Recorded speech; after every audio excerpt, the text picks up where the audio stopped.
is The Big Picture, an official television report of the United States Army, produced for the armed forces and the American people.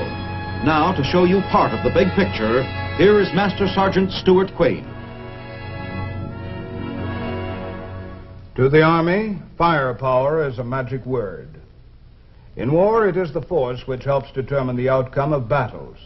And in peace, its threatening potential stands as a discouraging obstacle to any would-be aggressor. Artillery, the king of battle, for several centuries the primary firepower resource of armies, hammered many victories over the Axis nations in World War II. 5 years later, North Korean communists felt the penetrating force of artillery firepower once again. The tremendous destructive effect of rockets was demonstrated in combat. Rocket development soon opened a new era with the guided missile.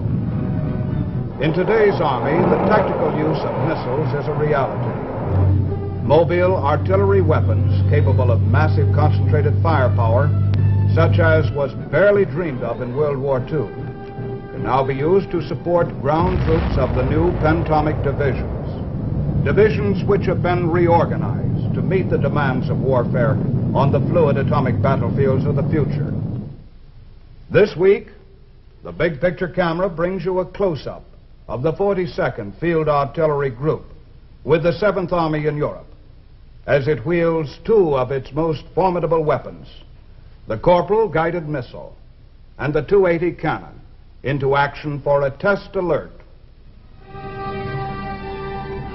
Artillery firepower once meant only smooth-bore cannon, clumsy iron and brass tubes slow to reload and only as accurate as the gunner's eye.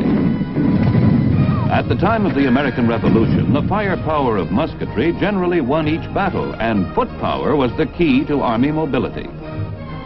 Not until the Civil War was artillery firepower utilized to its fullest extent. Improved gun and projectile design made greater accuracy possible, and the destruction wrought by artillery proved decisive in more than one major engagement. But the First World War saw field artillery develop to a precise and devastating dimension, clearly the arm of decision in the trenches of France.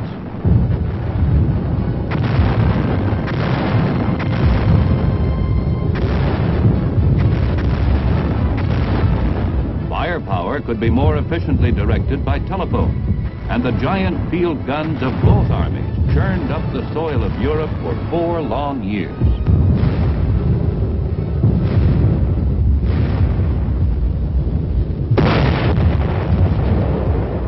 It was the artillery's war, probably more than any war in history. But where firepower had triumphed, mobility barely existed. When the artillery moved, it moved slowly, and usually by horse. Gasoline-driven vehicles were still young, and couldn't always be counted on to drag the heavy weapons from one battle position to the next. The horse was slow, but he was dependable. With his help, thousands of large field pieces were moved up to deliver the greatest concentration of firepower the world had ever seen.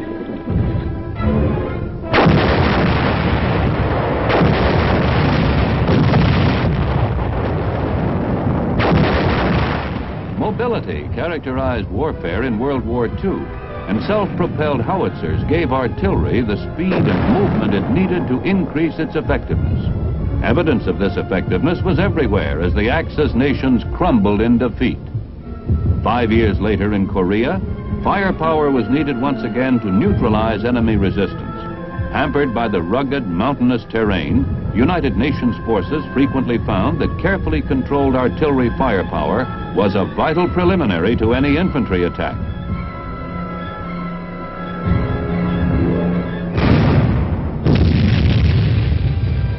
A walking barrage could be used to help neutralize a hill before the assault, creating a situation which close fighting infantry would then follow up and exploit. The cost of this concentration of firepower was high, as thousands of shells were often needed to saturate or destroy a tactical objective. Today, an Army unit such as the 42nd Field Artillery Group in Germany tactical weapons of enormous firepower potential are in regular operational use. Before a field exercise, the staff and NCOs of the 42nd are briefed on the particulars of the group's mission, how to move their huge 280mm cannon and corporal-guided missiles to a simulated combat zone for action against an imaginary enemy.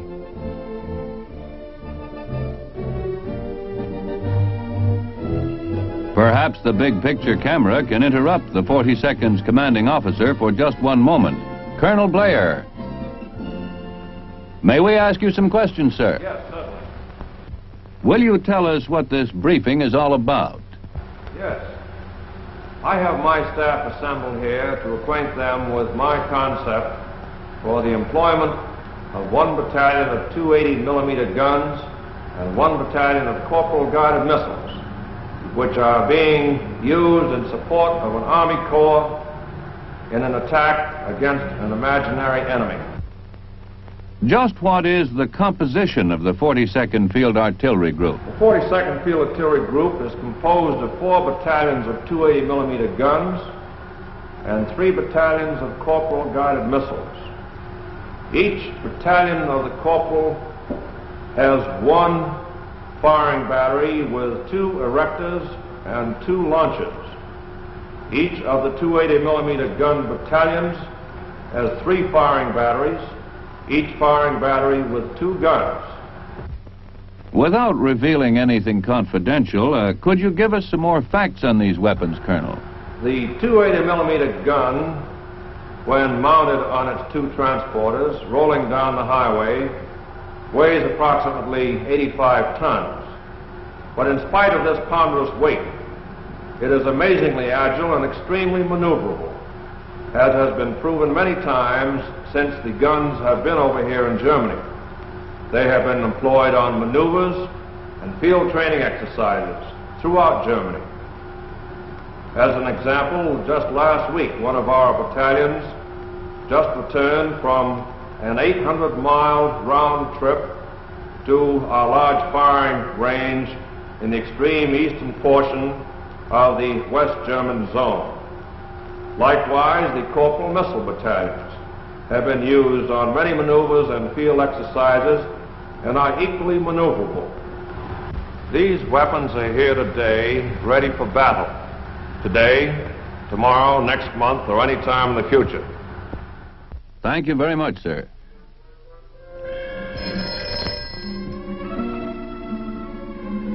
Following the briefing session, each participating battalion receives the alert message. From this moment, every man is expected to carry out his duties as if the test alert were an actual combat situation. Telephone communications begin a chain reaction, which carries throughout the battalions.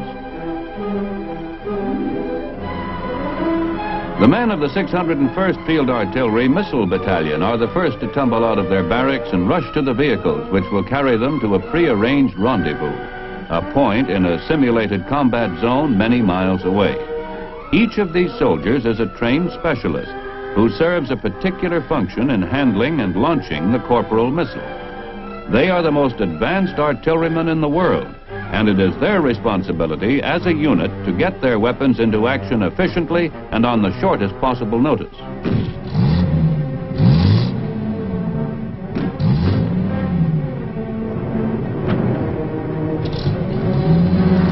All battalion vehicles are gassed and oiled and kept in readiness for a real emergency, which is only simulated in this exercise.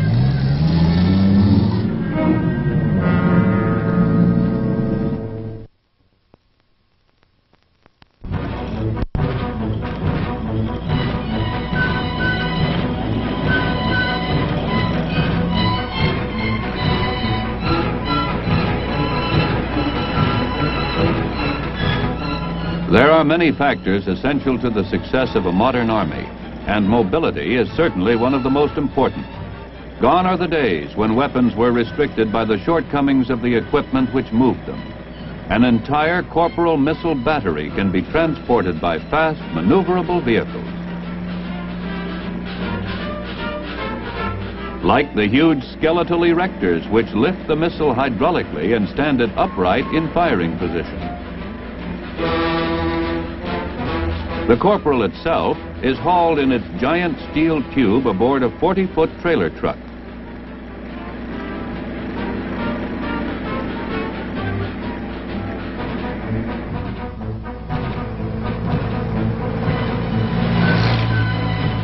Electronic equipment which will help plot the missile's trajectory before firing, and the radar which will track it to its destination, are all part of the team vital to the accomplishment of a successful mission. Even though these huge weapons are designed to be fired from many miles behind the actual battle lines, they must be mobile. From the open highway, elements of the 601st Missile Battalion move speedily through one of the small country villages along the route to the assigned rendezvous point a few miles from the Rhine River.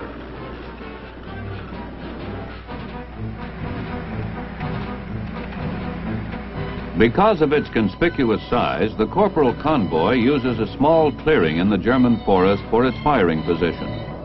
This enables the crew to take advantage of the natural cover afforded by the surrounding trees, and provides the missile with some protection against enemy observation and air attack. Because the Corporal is a ballistic missile, the kind which must be aimed, all of the equipment used to set it in firing position is highly specialized. It is necessary to the accuracy of the weapon that it be perfectly positioned before firing. Resembling more a gigantic length of stovepipe than the last word in artillery weapons, the missile can be quickly unloaded and set up.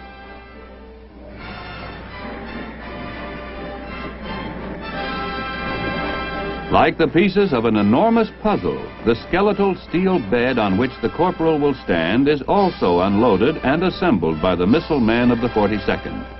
The entire structure is simply designed for fast handling under combat conditions and can be assembled completely in a few minutes by an experienced crew such as this. Weather data is vital to the best performance of the Corporal. In order that all of the correct settings may be made on the missile's flight instruments, as much as possible should be known about the upper atmosphere through which the missile will pass on its way to the target. The weather balloon with its tiny cargo of instruments is tracked by radar. Camouflage nets are used to blend the equipment in with its surroundings, while each man in the firing battery sets about his specific task in readying the Corporal. Emerging from the missile tube, its giant scabbard, the missile must be fueled and run through a series of checkout tests before it can be fired. Although the Corporal has never actually been fired in any European exercises, the crews participate regularly in maneuvers such as these to stay in a constant state of readiness. Once each year, Corporal battalions are rotated back to the United States, where they actually do practice fire their weapons at the Oro Grande range near Fort Bliss, Texas. The Corporal is temporarily housed before being put through the last-minute checkout. Like a great aerial hunting dog on an electronic leash, the Corporal is wide-ranging and sensitive. Every precaution must be taken by its crew to see that it is capable of pedigreed performance.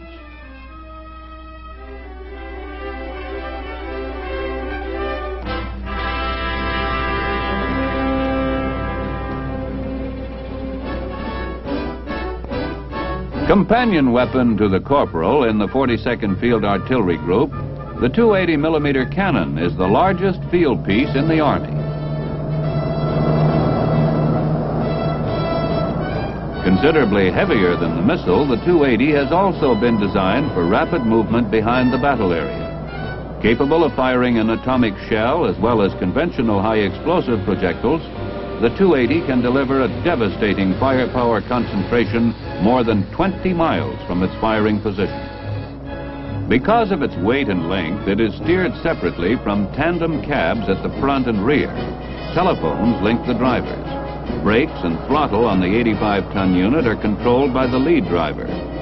There are a dozen cannon batteries in the 42nd Field Artillery Group, and each of them regularly takes part in field and firing exercises.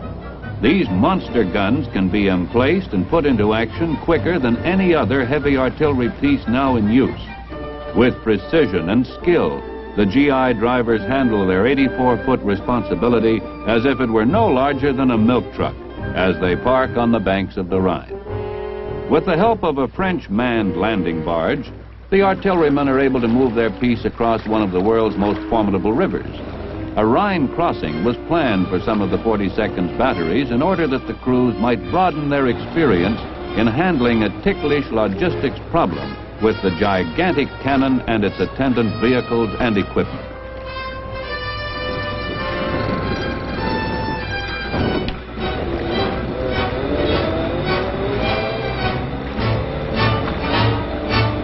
Loading the monster gun aboard the barge presents a special problem to the men of the 42nd, which they manage to solve quickly and without mishap.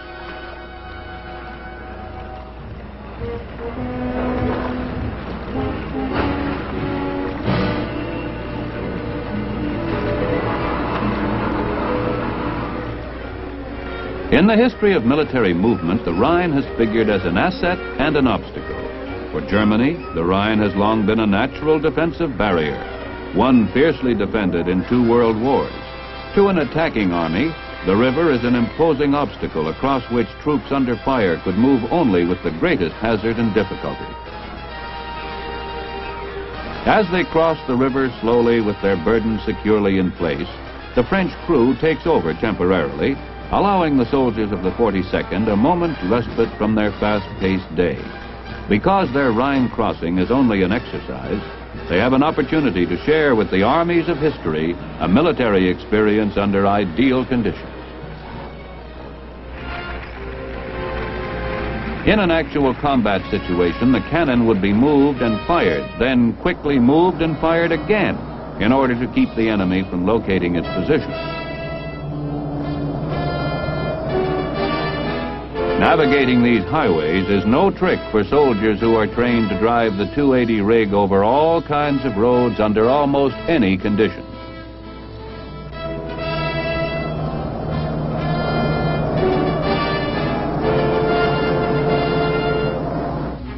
As they approach the designated emplacement area, the equipment turns off the road to enter a secluded forest sector.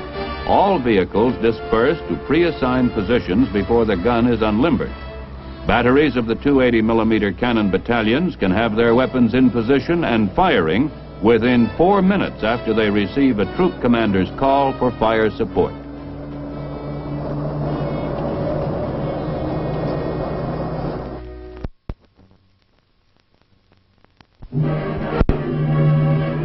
The men of the 280mm cannon crew work quickly to unload their vehicles and camouflage their weapon before it can be spotted by the enemy. The 280's size makes it a vulnerable target for the searching fingers of enemy artillery, missiles, or aircraft. And the destructive threat it poses to that enemy makes it one an aggressor force would try to locate and destroy quickly. Effective camouflage is an art every artilleryman learns early, because cover is a valuable defensive asset on the battlefield.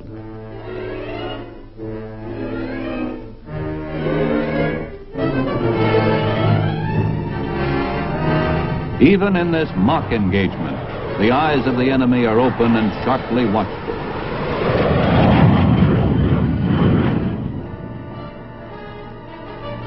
Those jets didn't materialize out of thin air. Planes need a forward base, and that base is now one of the tactical targets of the 42nd. The aggressor's eyes must be destroyed before the gun position is spotted and the gun itself attacked. The best guess is that the enemy base lies somewhere north and east of the river. If the range of the 280 can't handle the problem, the corporal battery certainly will. Deeper in the forest, another cannon from the 264th Field Artillery Battalion is already in firing position. The crew has not yet attempted to camouflage their weapon, but has taken advantage of what natural cover the trees provide. If a battery in combat had orders as this one has to proceed to its position and prepare to fire immediately, the 7-man gun crew might not have the time to camouflage their emplacement. Sergeant, may we interrupt you for a few questions? Well, certainly. Go ahead and take a break, man. What is your crew doing at this moment? We're preparing the gun for firing. We're checking our recoil systems, our bore sighting on the gun, cross level, and various things to get ready for firing. What is bore sighting? Bore sighting is when you line the axis of your tube with the crosshairs on your panoramic sight. How long have you been in the artillery? Approximately 6 years. How long have you been working with a 280 millimeter gun, Sergeant? 5 years. How do you compare the 280 cannon with other artillery weapons as far as accuracy is concerned? I'd say it was one of those accurate pieces of equipment I've worked on. What's the exact range of the 280? The exact range is classified, but it is approximately 20 miles. Thank you, Sergeant, for taking time out to answer our questions for the Big Picture audience. On another gun, not far distant, the crew is nearly ready to fire. The process of preparing a 280 millimeter cannon for firing is elaborate and painstaking. Even though standard high-explosive projectiles are the only type used in these exercises, they must be handled much the same as an atomic warhead with great care and precision. The cannon requires the concentrated attentions of the entire crew, each man a trained technician. Although the weapons in the field artillery are as scientifically precise as any which exists, artillerymen themselves will always consider their specialty a fine art.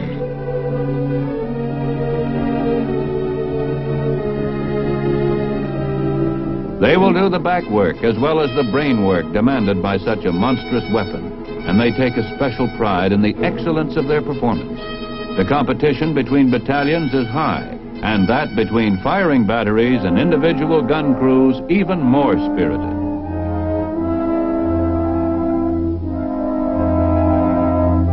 There is the last-minute touch, the final delicate adjustment before a cannon is ready and the order is given to fire.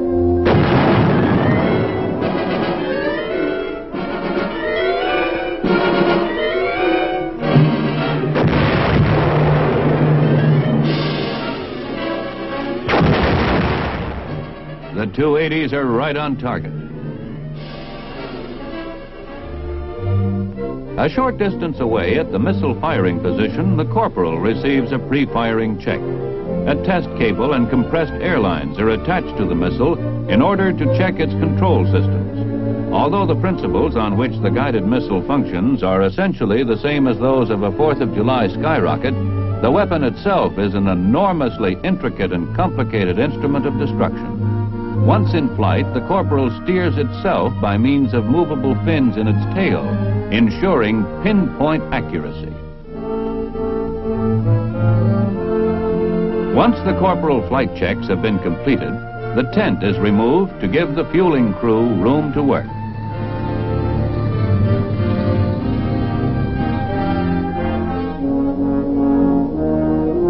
Fueling is a hazardous and complicated operation, and the artillerymen truly look as if they belong among the spacemen of the future in their strange protective clothing.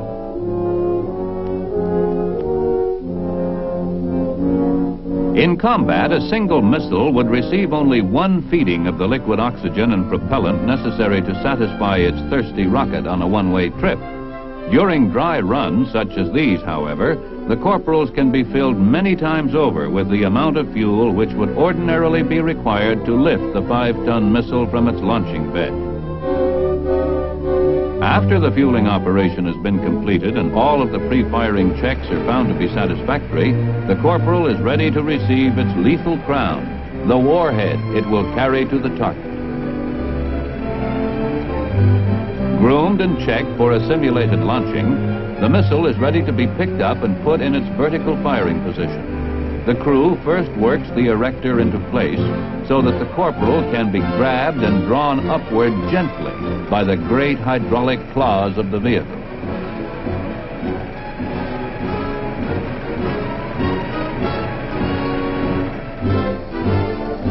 While the firing battery prepares the missile, other pieces of equipment, such as the radar which will track its flight path, are already in action.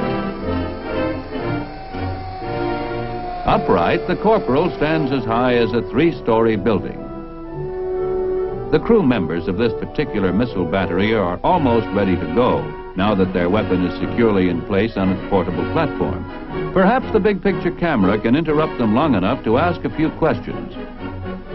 Sergeant, what is your job on this crew? I'm the launcher section chief. What are the major duties you perform?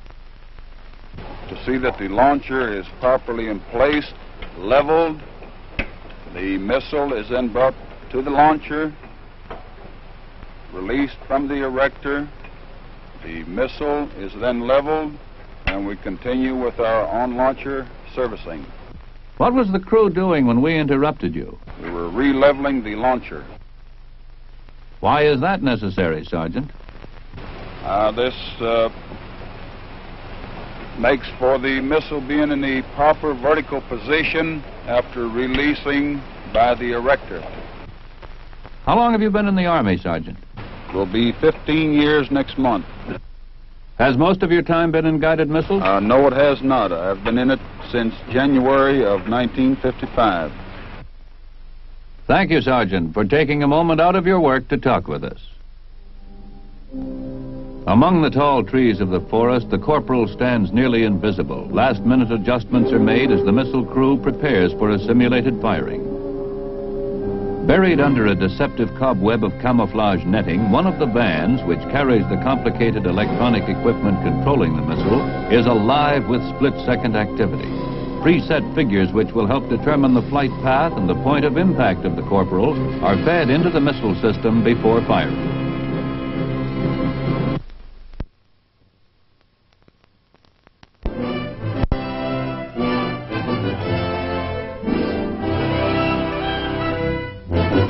Once the men clear away from the weapon, the countdown goes out from the officer in charge, and the members of the missile crew tense expectantly as they await the firing order. The men know their jobs well.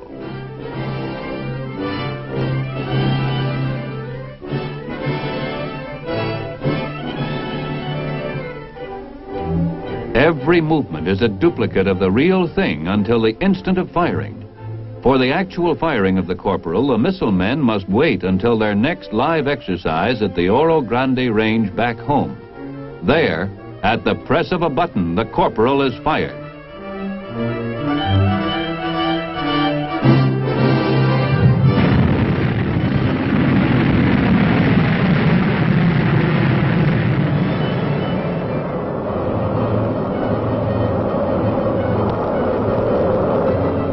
Searing the southwestern skies like a giant aerial blowtorch, the missile responds to the electronic commands of the highly trained missile men of the 42nd Field Artillery Group. The corporal may travel 50 miles above the earth before it turns and plunges down upon its target, delivering a devastating punch from space, a concept of the future in your Army's artillery today. The training these men undergo with their weapons is a representative chapter in the continuing story of your Army's development of firepower and serves as a further deterrent to any future wars. Now, this is Sergeant Stuart Queen, your host for The Big Picture. The Big Picture is an official television report for the armed forces and the American people. Produced by the Army Pictorial Center. Presented by the United States Army in cooperation with this station.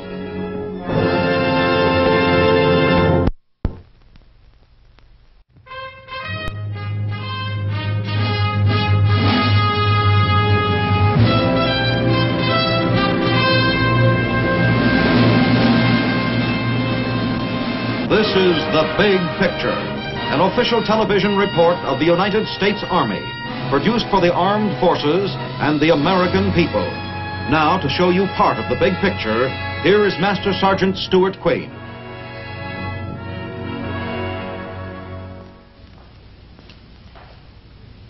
To anyone who was around in those exciting days of World War I, when the victorious troops were coming home to parades up Fifth Avenue and main streets throughout the country, the name 42nd Rainbow Division rings a bell loud and clear. In World War II as well, the 42nd Division contributed to the victory in Europe. And nowadays, the hallowed insignia of the rainbow is worn by the crack 42nd Division of the New York National Guard. Our story today covers an exciting span of eventful years as it looks up at the men of the rainbow, the fighting 42nd Infantry Division. I had a long drive to make that day, but there was one stop I wanted to make first. It was my first visit to a monument in a small park in Garden City, Long Island, a suburb of New York City. The monument is dedicated to the men of the Rainbow, the 42nd Division of World War I. You see, this morning I was on my way to the New York National Guard Officer Candidate School. And if all went well, before too long, I'd be an officer in the 42nd Division.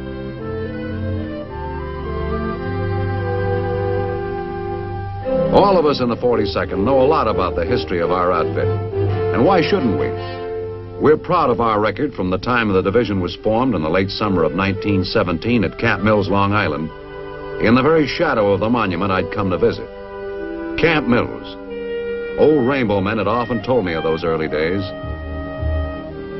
They'd come to those wind-battered tents on Long Island in August 1917 from all over the country. The division was composed of crack National Guard units from 26 states and the District of Columbia. The many states of the Union, the many colors and shades of thought and points of view brought together here, all inspired the name Rainbow Division. Across the Atlantic, the Allies were waiting anxiously as the men of the 42nd concluded their training. Then they were ready to set sail for over there. Through the gray mists that covered the Atlantic in the winter of 1917, the convoy plowed on toward Europe and a raging war. On the decks, they sang hymns of prayer and songs of their country loudly, exuberantly, as if to emphasize the words of one of those songs. And we won't come back till it's over there. Off the ships and directly toward the front went the men of the Rainbow, covering a good deal of the way on foot. In those days, when trucks were few and far between, an all-day's march was taken as a matter of course.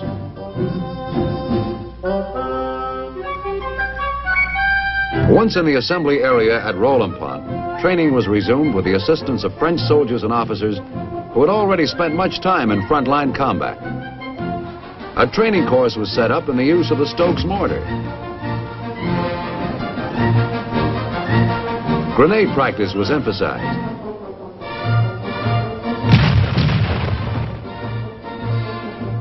And throughout the freezing winter of 17 and 18, final maneuvers were pushed hard. Then came the review before moving into the lines. The Rainbow men didn't know it then, but they were never to be pulled out of those front lines for an extended period until the war's end. In mid-February, they were ordered into positions on the Lorraine front at a place known as Luneville.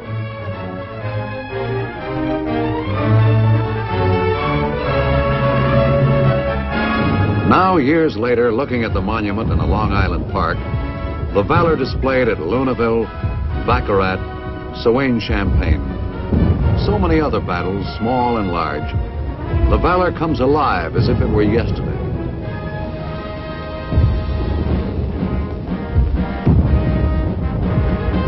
In my mind's eye, I can almost see the quiet before the fight as the men took up their positions in the trenches, waiting for orders to move forward into no man's land or to repel a German advance. The waiting sometimes went on for days, and full alert had to be maintained night and day. Watch was kept for enemy gas or airplane attacks. Patrols scouted the enemy front.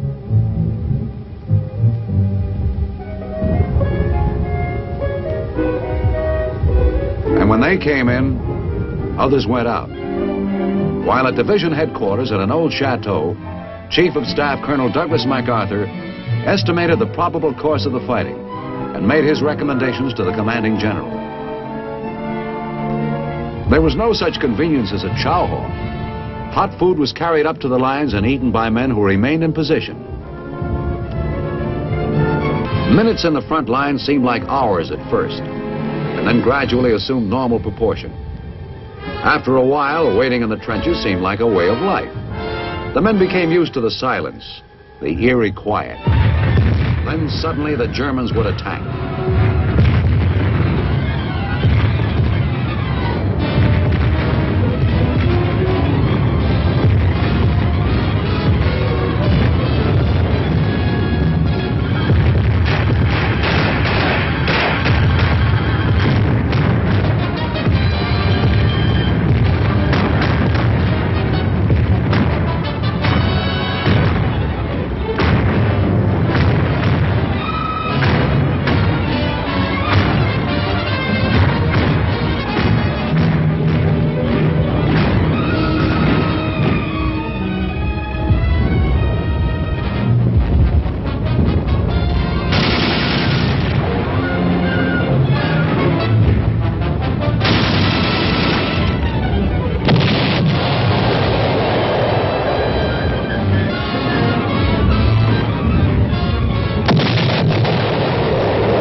Champagne Marne, Aisne Marne, Saint-Mihiel. The tide of war swung gradually, irresistibly from the defensive to the offensive.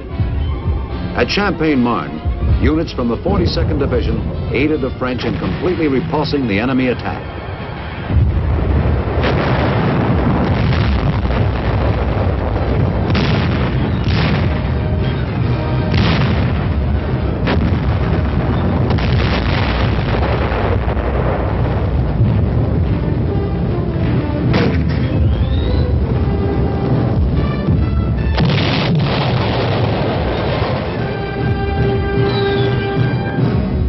Long lines of German prisoners were soon being escorted toward rear areas.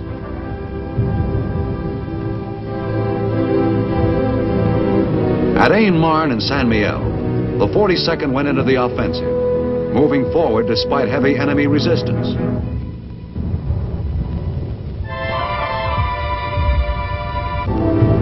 The Germans were, of course, the chief obstacles, but the swollen streams and hip-deep mud of a rampaging nature made each day's advance an exhausting effort.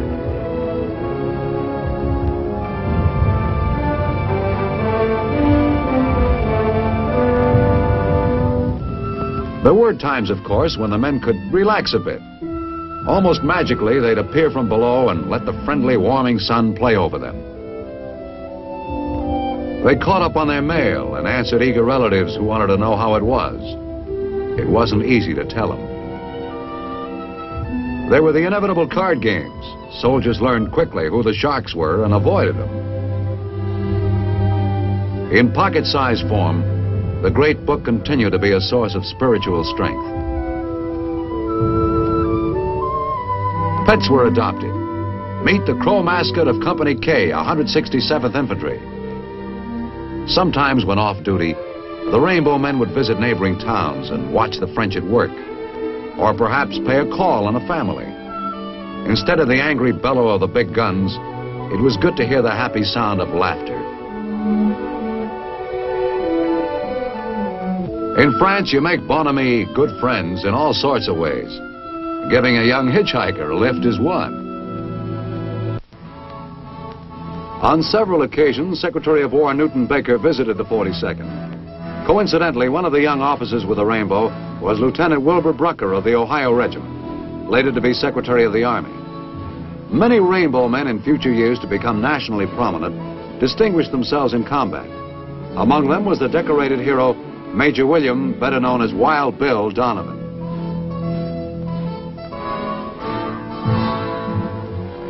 But the devil's fortune that is war also snuffed out the lives of many men before they had a chance to carve out civilian careers. 2,950 Rainbow Division men were killed in combat during World War I. And whenever they could, the men of the Rainbow paused to pay homage to their fallen comrades. A sadly familiar sight to the men of the 42nd, a flag-draped coffin, and a burial in the warm black earth of France, where chaplains like the famous Father Duffy said the last rites. It is to departed heroes like these that this monument is dedicated. To them and to the more fortunate who made it through all the fierce fighting till the armistice.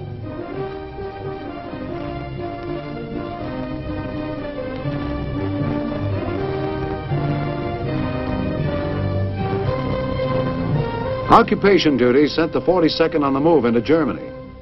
The march was difficult for both men and animals, covering a distance of about 250 kilometers. But the Rainbow moved on steadily in close-knit and solid columns.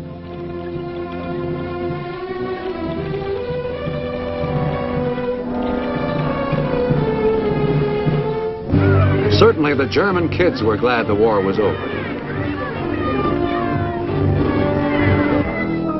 Happily, life was easier in the occupation, mostly guard duty along the banks of the Rhine River. On March 16, 1919, the final big event before the departure from Europe, the Commander-in-Chief of Army Forces in Europe, General John J. Pershing, made a formal review of the division at Remagen.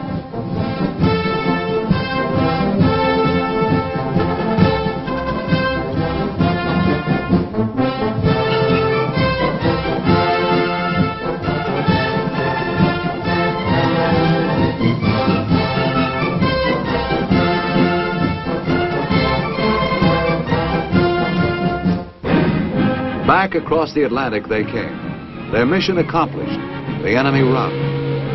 They had helped make the world safe for democracy. And if it didn't work out that way, it wasn't the Rainbow's fault.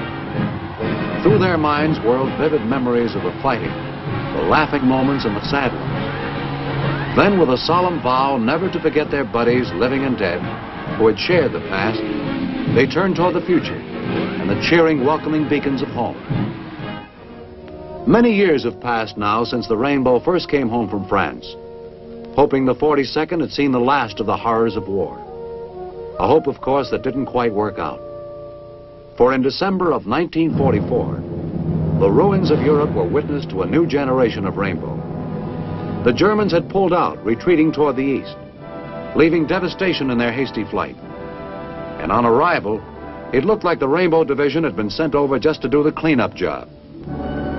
Like so much other Army gossip, it couldn't have been more wrong, because shortly after their arrival, the Germans struck back in the Battle of the Bulge.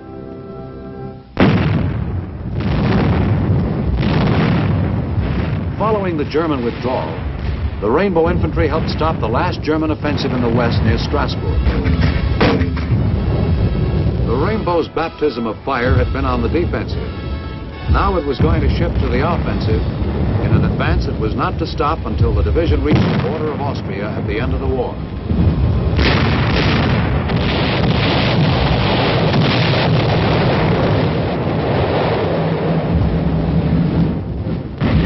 At 06:45 on March 15, 1945, the Rainbow attack began as the men of the 42nd smashed into the Harz Mountains.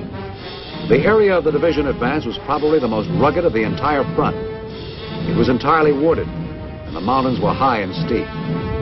Just walking through them on a hiking trip would be difficult enough.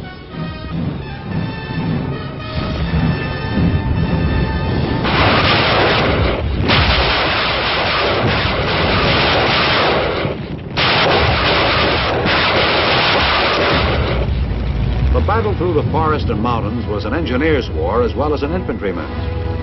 Engineers worked feverishly to clear roads of mines and haul away the hundreds of huge trees the retreating Germans had barricaded across every road and trail.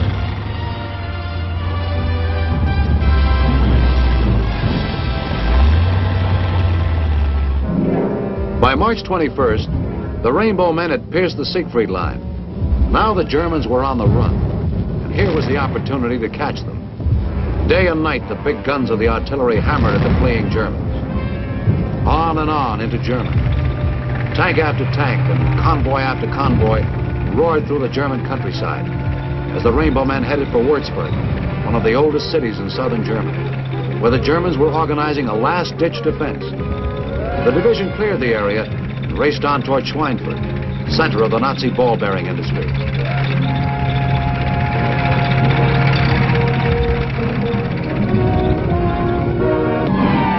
Aerial attacks first pounded Schweinfurt. Then the infantry moved into the city, working warily, clearing out hostile elements block by block. It was a tough and exhausting grind.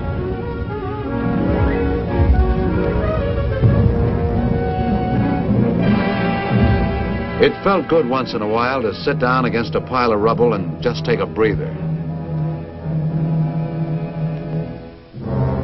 Rounded up in the city and its outskirts were 3,000 prisoners, which made a total of 6,680 German soldiers captured by the Rainbow since it left Würzburg. During the same time, the division cleared 100 square miles of Nazi territory and captured 50 towns and villages. Immediately after the capture of a community, military government orders were posted and an all-out effort was made to get the life of the city going once more. The parade of German towns continued. From Nuremberg toward Munich, the Nazis had fought a rear guard action, briefly defending, then retreating to the next. Hot in pursuit came the Rainbow Men. They were now heading directly south from Munich, with the last serious obstacle overcome. The route of their advance headed directly toward the most famous of all German horror prisons, the concentration camp of Dachau. As the 42nd Division liberated the prison, the 33,000 inmates went wild with joy. Some yelled hysterically, but most just smiled. They knew, and Americans were to find the sordid proof here, that thousands of men, women, and children had been systematically murdered. They were weak and sick, but alive, and that was why they smiled.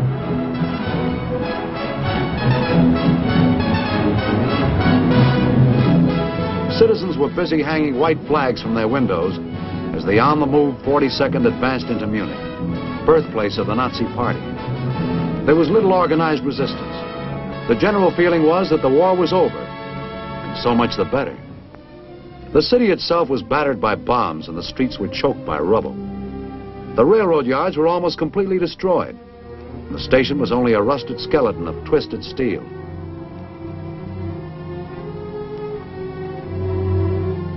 The first job of the Rainbow Men as they moved through the city was to restore some semblance of order. In the center of the city was the beer cellar where Hitler had organized the Nazi Party. In a sense, the American units marching past the birthplace of the Nazi Party represented the end to a grotesque, tragic chapter in the history of the world. The war was over a few days later. Not long afterwards, on the famous Königsplatz, the Munich parade grounds where the SS had marched so proudly before thousands of admiring Germans, the Rainbow Division took part in a moving ceremony. The occasion was the return of a drum, recovered by the 7th Army to the Scottish 5th Battalion Gordon Highlanders who had lost it at Dunkirk. Parade-loving Germans waited for hours to see the ceremony.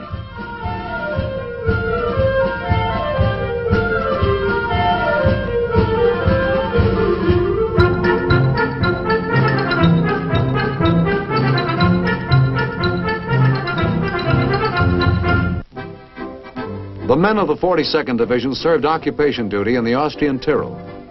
At Zell am See, a 42nd Division college was established, with an enrollment of 400 men selected from among the 8,000 high school graduates in the division. The credits they earned would be recognized by American universities and colleges. Equipment was secured from Austrian and German universities, from stocks of captured enemy materiel, from Nazi laboratories and factories, and the soldiers put it to good use at their new alma mater, Rainbow University. Soon many of them would be on their way home for discharge. For the second time, the fighting days of the 42nd were over. It wasn't exactly strange that I kept thinking about Rainbow University as I left the monument in the little Garden City Park. School was very much on my mind this morning. I was on my way to the New York National Guard Officer Candidate School, and also on my way, I hoped, toward a commission as a second lieutenant with the 42nd Division. At Camp Smith near Peekskill, New York, the New York National Guard runs what is really a leadership school. My company commander had selected me to attend the officer candidate program here so that I might qualify for that commission in the Rainbow Division, now one of the units of the New York National Guard.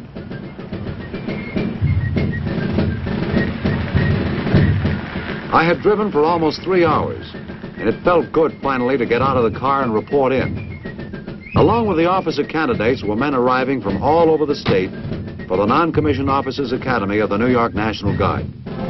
All of us knew Camp Smith was only the first step toward becoming a qualified commissioned or non-commissioned officer. We had no illusions.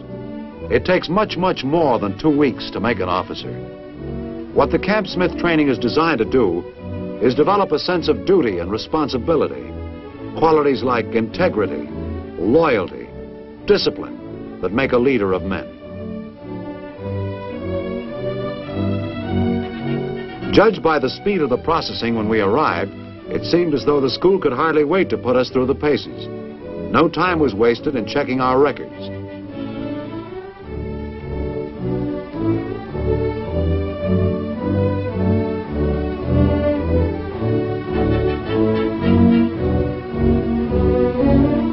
In a nearby supply room, we were issued the books and equipment needed for the 2 weeks. They would get a good workout before we turned them back.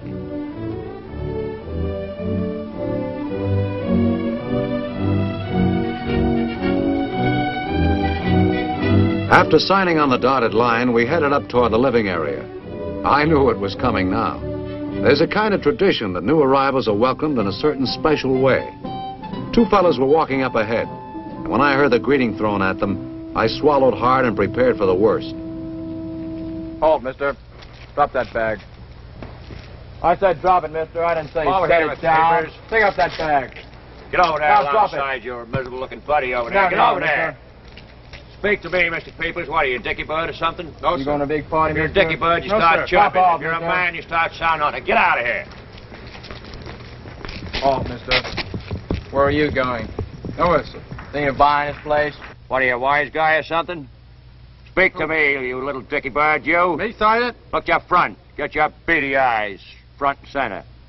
You wise? No, Sergeant. If you wise, we'll put you out in the woods with the other owls. You got that? Yes, Get Sergeant. out of my sight. Post. The hazing, of course, is kind of half serious, intended as just an indication of the we mean business discipline at Camp Smith. I just about had time to get into my uniform when we were out on the parade ground for some Hup 234 practice.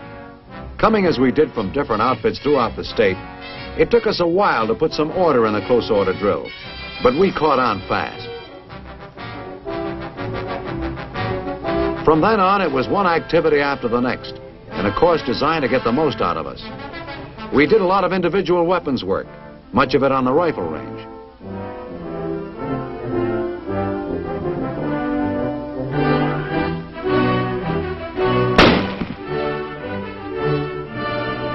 My target was a commission with a rainbow, and the 96 hours of instruction in basic military subjects at Camp Smith would start me on the right road. A variety of combat equipment is available for on-the-spot demonstrations, but the bulk of the work was directed at cramming an awful lot of information into our heads. After lectures, the questions came thick and fast. I have a question, gentlemen. Is it correct to command a unit to march to the flank from a halt? Candidate Mercy. Sir, Candidate Mercy. No, sir, that is incorrect. That command must be given while the unit is in march, with the exception that the command may be given from a halt for instructional purposes. Thank you, Candidate Mercy. In our bull sessions, we had no time to talk about how the Yankees were doing. It was all it says here in the manual. Any spare time we had was devoted to reviewing the day's work and preparing for exams. Going to meals at Camp Smith is always something of an event. A marching band accompanies us every step of the way.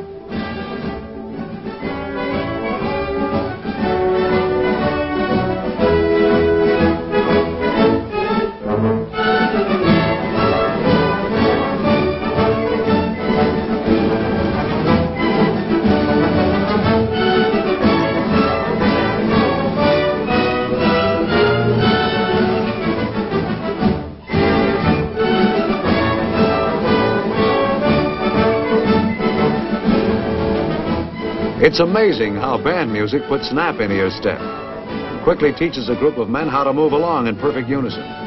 It perks up the appetite, too. They have an inviting-looking swimming pool at Camp Smith, but as I recall, I had only one opportunity to take a quick dip. Not by choice, mind you. There was just never any spare time. Those 2 weeks shot by like a couple of hours. And all at once we were on the parade grounds overlooking the Hudson River in a final parade and pass and review. As modestly as I can, let me quickly report that yours truly won an award for his record at the school. All that boning up for exams had paid off. I felt good as the president of the academic board of the Officer Candidate School congratulated me. Yes, I was really riding high, because I had the feeling. In a small way, of course, this was the start of my contribution to the glory of the 42nd Rainbow. And on my mind all the time I was marching with the men of the New York National Guard on every side was the monument I had visited on my way to Camp Smith. Sure, it was a monument to the 42nd Rainbow, all right, but it was really a tribute to the courage and loyalty of all those who have fought for America in the past and who are training and ready to do it again if necessary.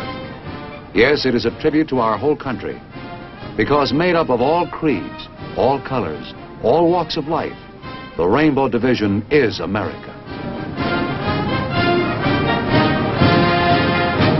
The colorful shoulder patch of the rainbow is now carried proudly by the 42nd Division of the New York National Guard. These men have reasons to be proud. Reasons spelled out in glorious victories won, the sacrifices and the deeds of bravery by the men who have borne the rainbow into the fire and heat of battle. Now this is Sergeant Stuart Queen, inviting you to be with us again next week for another look at the big picture. The Big Picture is an official television report for the armed forces and the American people. Produced by the Army Pictorial Center. Presented by the United States Army in cooperation with this station.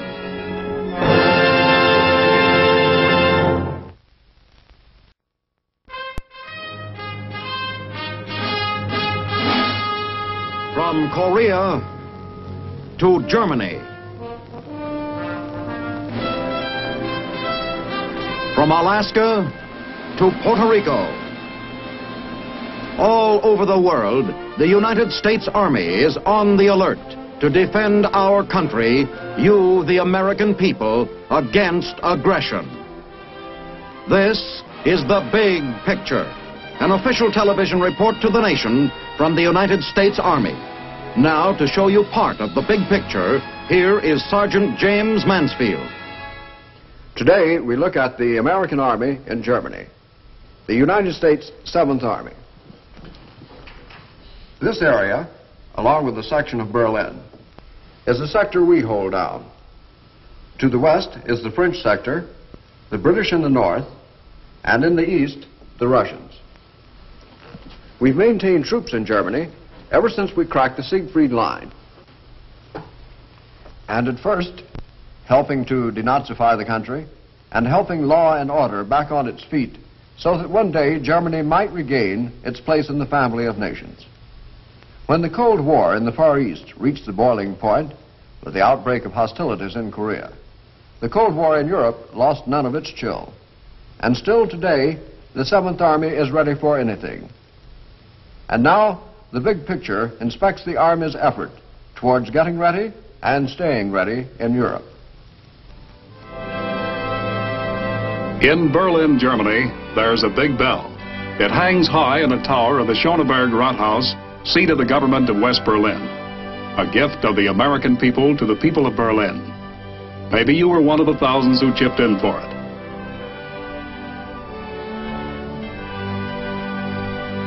On it, there is an inscription that this world under God shall have a new birth of freedom. At precisely noon each day, this bell is rung.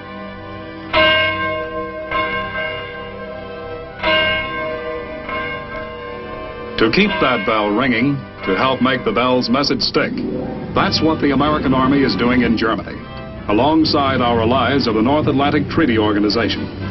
That's the job of the United States 7th Army.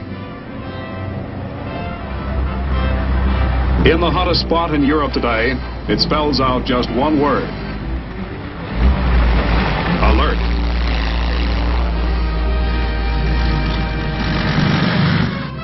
For occupying eastern Germany is a power that has long declared its intention to dominate the world.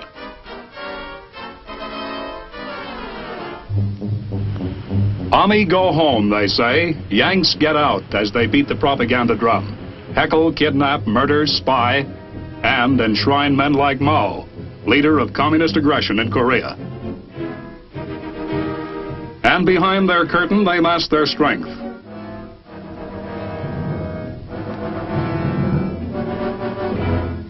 We don't know when they're going to move or if they're going to move west.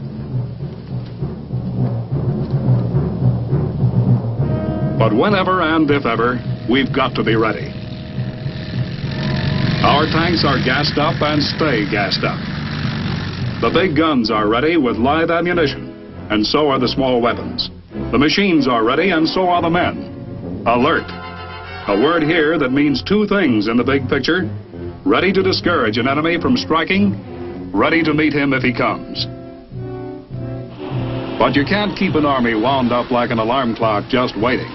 So the 7th Army comes as close as it can to fighting its own war in Germany, in maneuvers like the recent joint United States-French Exercise Rosebush. With the arrival in the field of Lieutenant General Charles L. Bolte, then Commanding General of the 7th Army, and now in command of all United States forces in Europe, the exercise is launched. At 0600 hours, an aggressor force of 25,000 American and French troops, representing the armored spearhead of an enemy, went into action in the cold, rainy dawn of northern Hesse. Mission? With a lightning surprise attack to seize the vital river crossings of the Middle Rhine between the German cities of Mainz and Bonn.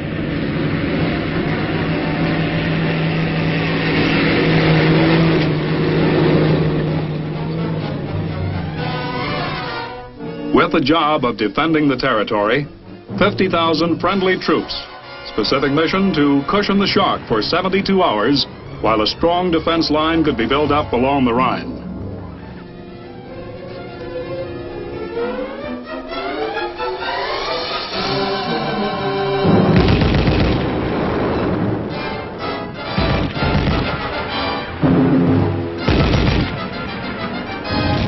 Men and machines on the move. The aggressor elements trying to plunge through in 4 armored columns.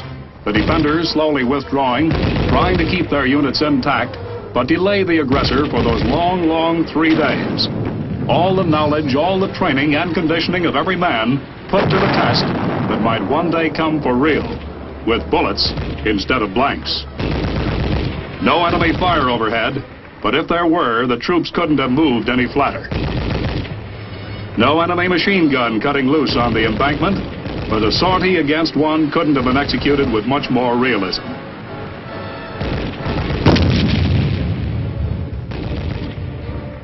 And when a man hit for cover, he hit, even though it might be a little soupy.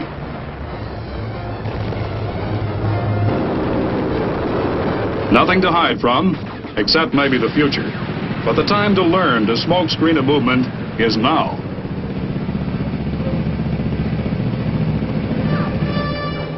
Where a mistake can be pointed out by an instructor instead of an enemy marksman.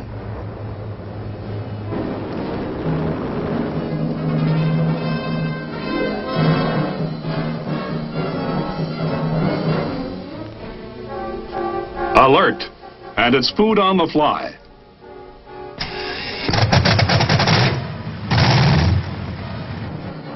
And the Stars and Stripes, the GI newspaper, really on the fly, delivered to troops in the field by helicopter. And in place of enemy fire to determine which troops would have been killed or captured, umpires like the major, even though it sometimes took an argument to convince an earnest lieutenant that he and his men had been legitimately captured by a French unit. But as in any kind of game, even one of war, the umpire is always right. French Marshal Juin, NATO commander of Allied land forces in Central Europe, was one of the many high-ranking officers on hand to study the preparedness of the troops. along with high-ranking officers from almost every nation allied to us by the North Atlantic Treaty, like Portugal's General Pinto Ribeiro. The German population, too, got an eyeful of the strength that is ready to be mustered should trouble burst out of the east.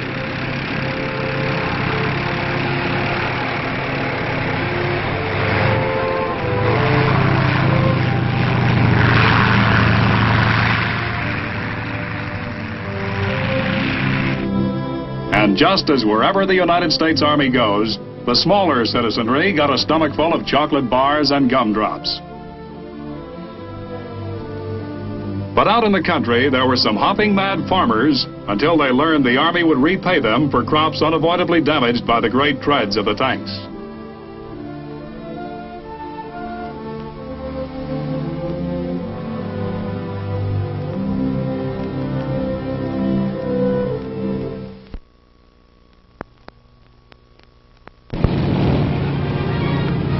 For 3 days and 3 nights, Exercise Rosebush went on. Towns fell and were retaken again and again, the defenders falling gradually back but winning their goal, winning the time that could be so precious should a real enemy ever decide to play the game for keeps.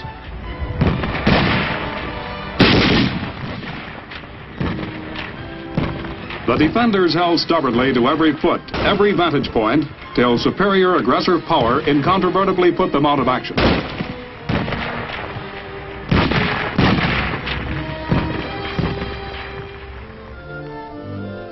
At the end of the exercise, the critique, our own high brass with that of the NATO nations, conferring with the officers actually commanding troops in the field to hash it out, to find out what was right and what was wrong. What is the potential of the forces committed to dissuading or stopping an enemy attack?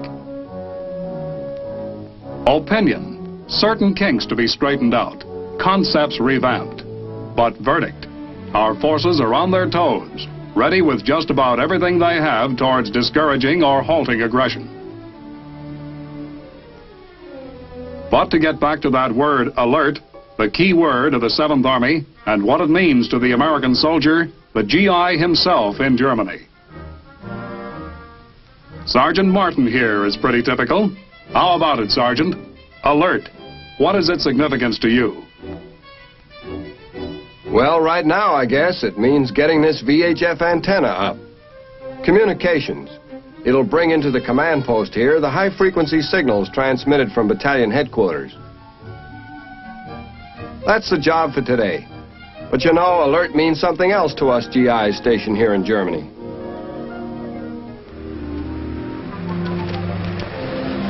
We live a pretty good life when we're not in the field. Almost like back home in Detroit, except for that word alert. Take me, for instance. I've got my car. I've got a pretty good home here in Frankfurt. Nothing fancy, but I've got my wife here and my kids. Karen, she's in kindergarten. Special school for Army youngsters with teachers right from the States. Yep, and Christopher Martin, born Frankfurt, Germany. Who'd ever have thought that when we were coming through the Siegfried line? Leslie, Mrs. Martin, she's been over here for quite a while now. It was a little hard at first, maybe, for her to adjust. And now you'd think she was brought up in Germany. Bet she sets as good a table as any housefrau in Frankfurt. Knows how to shop. Of course, there's the commissary for military personnel.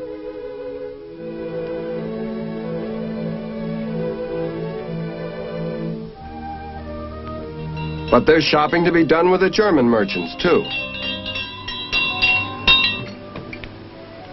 Guten Morgen, Herr Guten Giesler. Morgen, Frau. Und wie viel kostet das? 1 Mark. Okay. So, wie viel? 1 Mark 60. Okay. 2 Mark?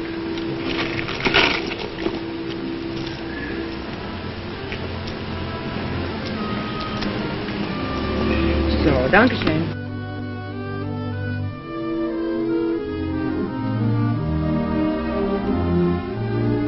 Anyway, it all adds up to good chow.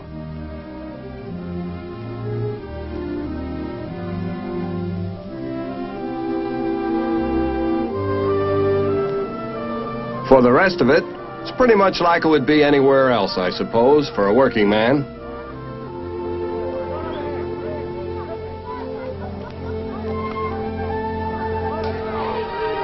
Of course, the football game you watch over here is soccer.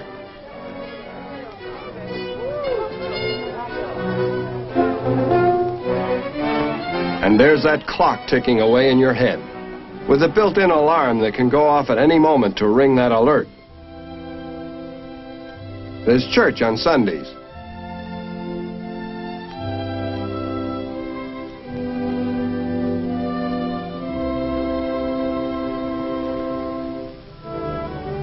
Maybe a little fishing with the boys afterwards.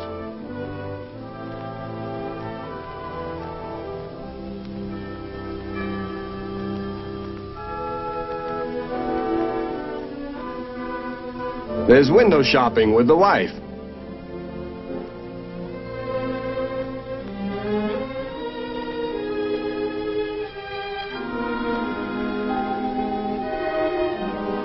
Western Germany's really back on its feet, too. Plenty to shop for.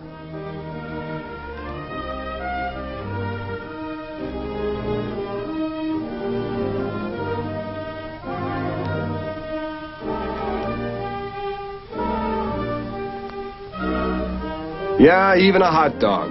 Except that in Frankfurt, we call them Frankfurters.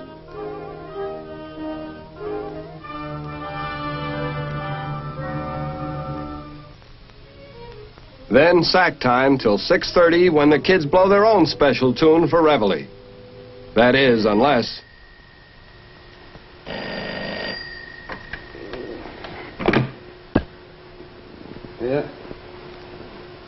Yeah, this Martin. Okay, I'll be there.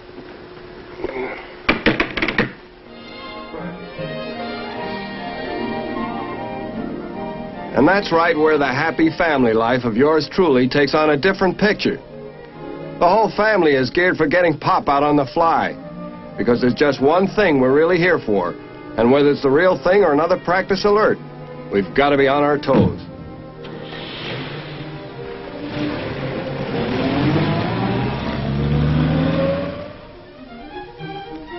A good part of most GI's time in Europe is put into special training to better fit him to meet an enemy wherever and however he comes. At the Mountain Warfare School, Saalfeld in Austria, it's done on skis.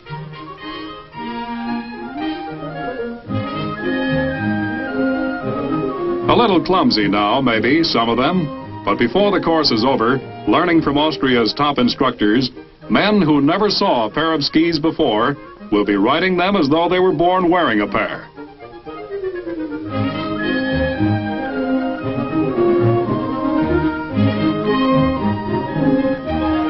Sport? Sure. But with obstacles that don't usually grace the polite ski run.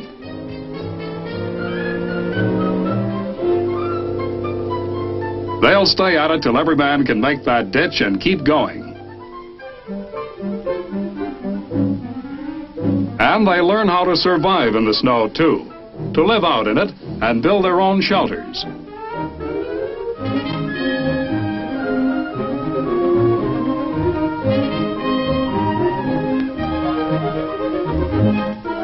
Be it ever so humble.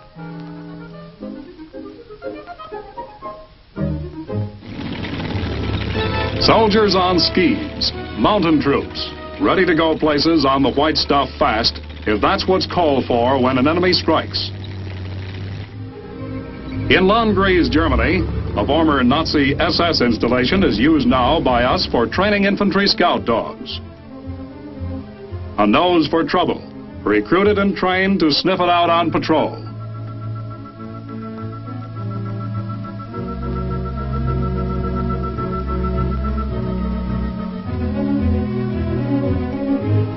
Most of the commands taught an infantry dog are silent.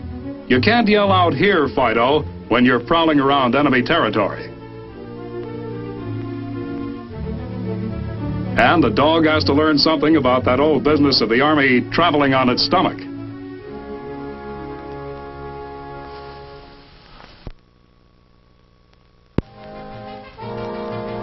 He must develop unquestioning obedience, regardless of what he is asked to travel through. Or, for that matter, over.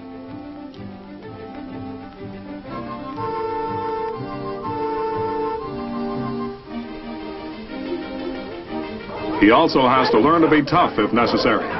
The idea isn't to make him a one-man dog exactly, but he's got to know that there are people in the world he isn't supposed to be fond of, and that it's okay for him to attack where his nose has smelled out trouble.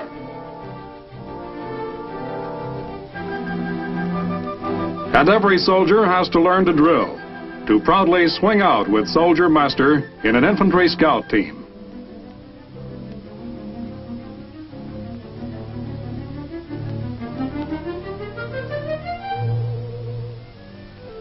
And here at Deggerndorf, Germany, is where Army nurses learn to be rugged.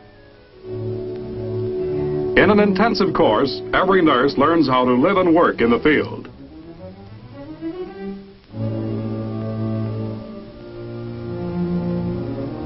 Even to putting up their own canvas hospital.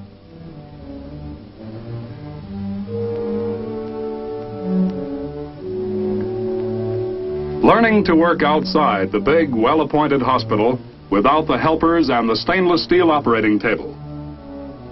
To understand what it's like to perform where a soldier's life can depend on the speed and the know-how of the nurse up front. With the start of the shooting in Korea, every effort's been made to conserve supplies in training, as here in the Artillery Observation Course in Munich. In this problem, you will focus all the knowledge of artillery that you have gained in your other classes upon the destruction of a specific target. Gentlemen, your field of fire will be this puffboard, which represents the actual terrain, with road intersections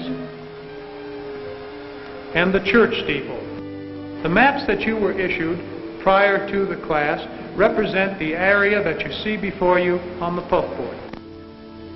Okay, Sergeant Despain, you take the first problem.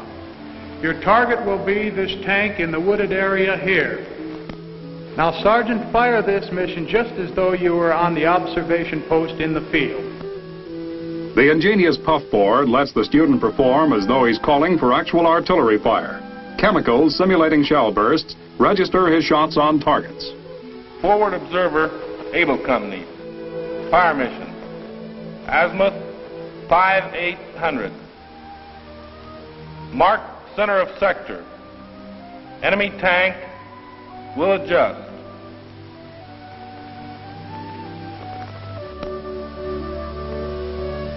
Short line at 400. An operator under the puffboard simulates fire on the exact spot it's called for. Over line. Drop 200.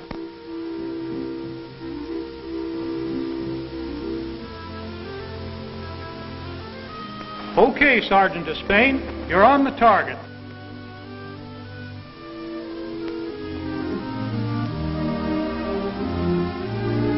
Now, what will your next command be? Repeat range and fire for effect.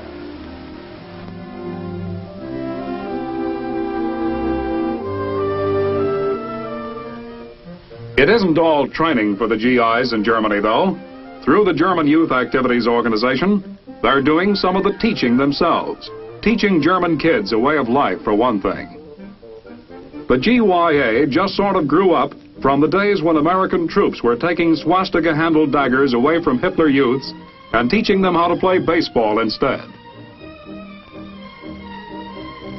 Now in almost every city and town in the American sector of Germany, GYA clubs, sponsored by the Army, bring hobby and art instruction, recreation and sports to thousands of German youngsters. And boxing gloves with Marquess of Queensberry rules in place of Nazi daggers.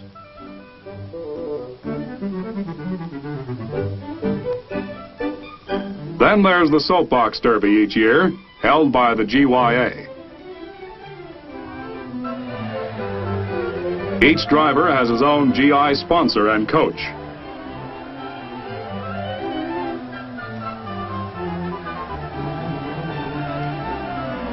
Entrants come from all over the American sector to the final heats on the Frankfurt slope.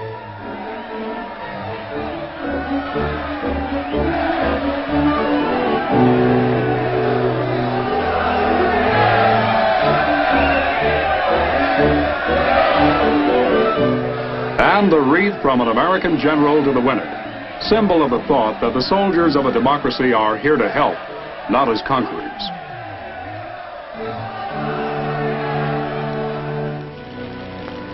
Seventh Army troops have had other opportunities to demonstrate themselves as good neighbors in Europe.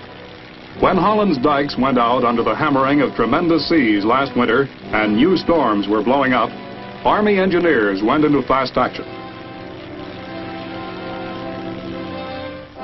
Sandbags were the fingers in the dikes this time, and GIs prepared them by the thousands, working night and day to ready the dikes against a new onslaught of nature. A bulwark against the further devastation of flood.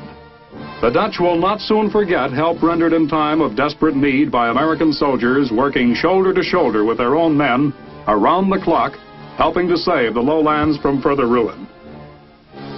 But mostly with the 7th Army, it's preparation to meet man's worst catastrophe, war. Remember all the river crossings our troops made in Germany when we were shoving ahead in World War II? Well, our Army is still crossing German rivers the hard way in training exercises like Operation Boat Ride.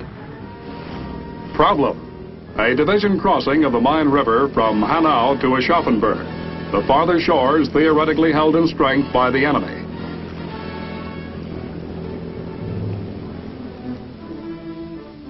To cover the crossing, keep the enemy ducking on the other side, heavy firepower, division artillery including the big self-propelled howitzers, are ready to throw across a curtain of steel and lead as a screen for the hazardous operation. Machine guns ready. The artillerymen working as fast against time as though lives depended on the quick ranging of the pieces. The combat engineers, too, fighting the clock as they hurry the construction of a bridge across the river.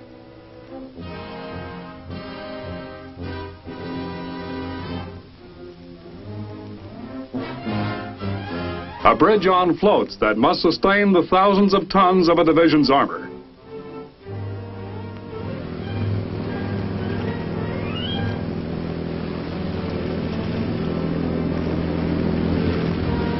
And meanwhile, the infantry moves out to secure the other end for the bridge, a beachhead on the enemy shores. A striking force that has to hit hard and fast in the dangerously exposed job of a river crossing. Tanks, too, ferry across the Main on steel treadway rafts to join in the simulated fight for the beachhead.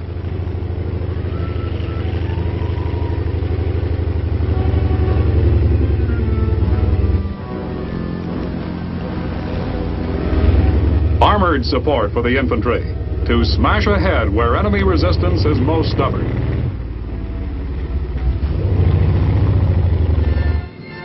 And let them roll.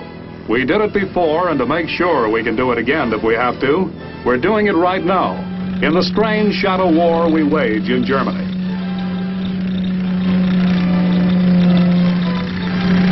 Your 7th Army on the alert, ready to meet trouble out of the east. That this world under God shall have a new birth of freedom.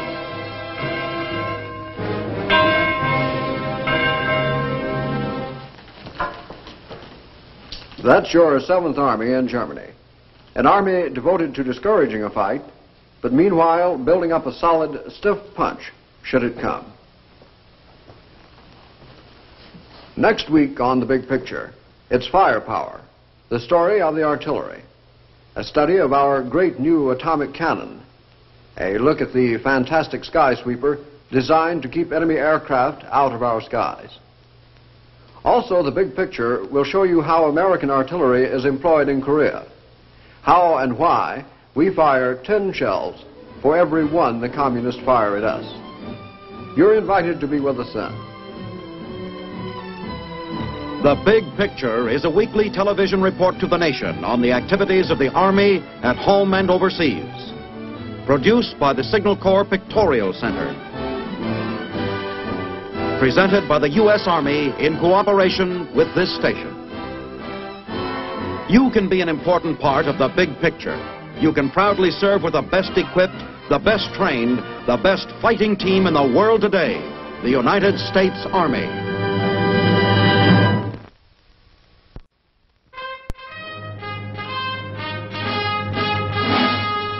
From Korea to Germany. From Alaska to Puerto Rico. All over the world, the United States Army is on the alert to defend our country, you, the American people, against aggression. This is The Big Picture, an official television report to the nation from the United States Army. Now, to show you part of the big picture, here is Sergeant James Mansfield. The story we have to tell today is that of the last American frontier, Alaska. About twice the size of the state of Texas, it is a land in which military operations of almost any kind are extremely difficult.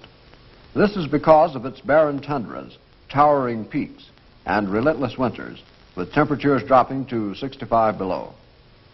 Alaska didn't come into the military picture until World War II. The vastly important fact about Alaska today is its key position in the defense of the North American continent. And now for the story of your Army in Alaska. Americans are becoming more and more aware of our northern territory, Alaska. And for good reason. Alaska is the United States area closest to the polar regions and to Asiatic Russia. Europe, Asia, and North America close in toward the North Pole. The shortest routes between many of the nations of these areas cross the Arctic regions. Because of its strategic location, Alaska is of vital importance to the defense of the United States. With a total area of 586,000 miles, Alaska is more than twice the size of the vast state of Texas. As to weather, Alaska has plenty of that. But it is not as bad as generally supposed.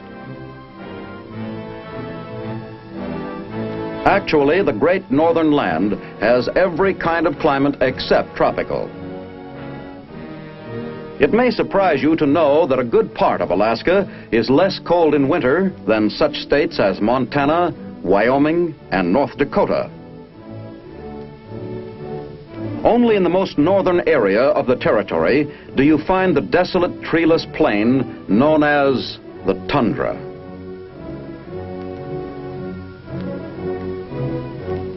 About 3/4 of the people living in Alaska are whites. Most of the remaining fourth are Eskimos. Very loyal citizens, they did their part during the war, enlisting in the armed forces and working on construction and supply jobs. Many of their young men leave their villages once or twice a year for duty as Eskimo scouts in the Alaska National Guard. For almost 3/4 of a century, your Army has taken part in the development of Alaska. Surveys and explorations by the Army led to the establishment of telegraph and cable communications. Much of this early work provided the only information available about Alaska at the start of World War II. The invasion of the Aleutian Islands by Japanese forces brought world attention to the strategic Northland. The campaign that followed resulted in the recapture of Attu and Kiska by American troops and the departure of foreign soldiers from Alaskan soil.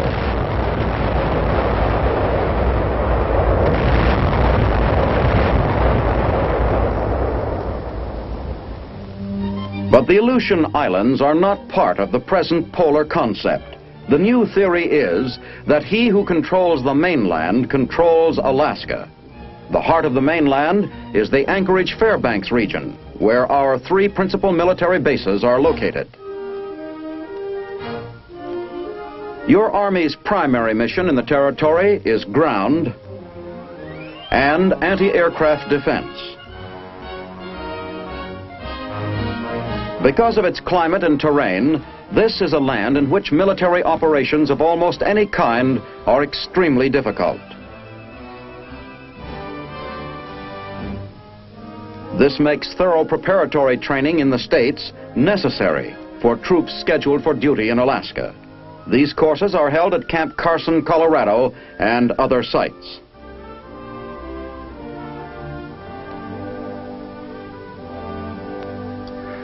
Preparation for Arctic training, they call it.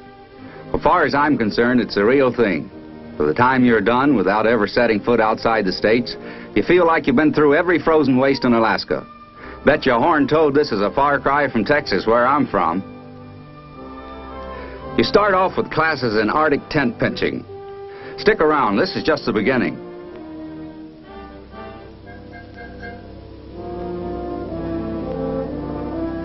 Then there's instruction in the care of weapons and equipment in extreme cold.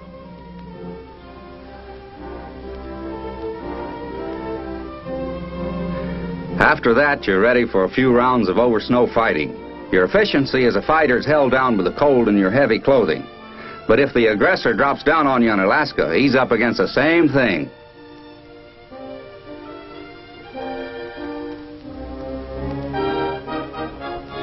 Getting tired? Well, you can't do that. This class is in Arctic First Aid. How to help the fellow next to you if he runs into trouble.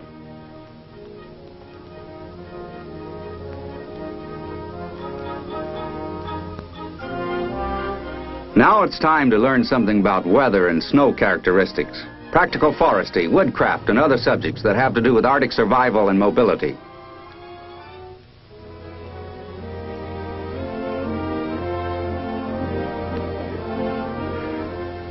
There's ski training for a pack of bow-legged coyotes that ain't never been on a pair of skis before.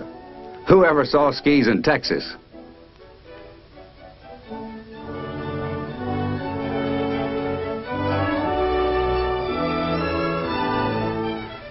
And snowshoes. Why, that's nothing at all, so we all thought. But try a march of 15 miles in mountainous terrain at high elevation. That, friends, is what's called preparation for Arctic training. I don't think I'll ever forget my first look at Alaska, coming up by ship from Seattle to the port of Whittier.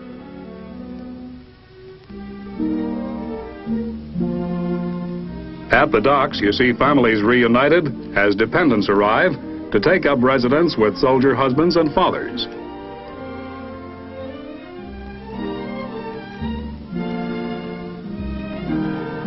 A modern train takes you from Whittier to Anchorage. Looking out the train window, you don't think of Alaska as an untrodden wilderness. It's more like riding through some parts of the Midwest. Only here, your cowcatcher is more apt to pick up a moose.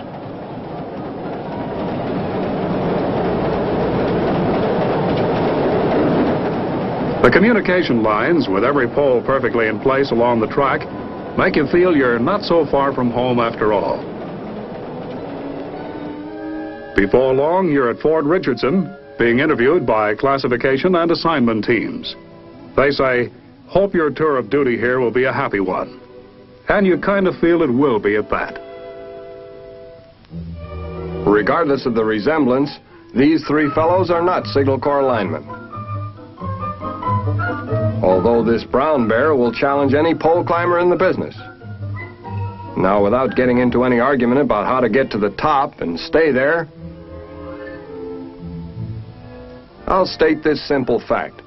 Every living thing in Alaska, human, animal, or mineral, knows this sign. It's spread from the Arctic Ocean to the Yukon and then some.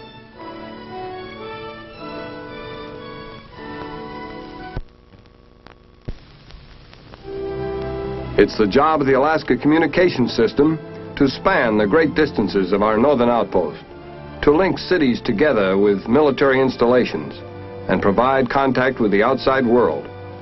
This is a most important chain in the Signal Corps global network.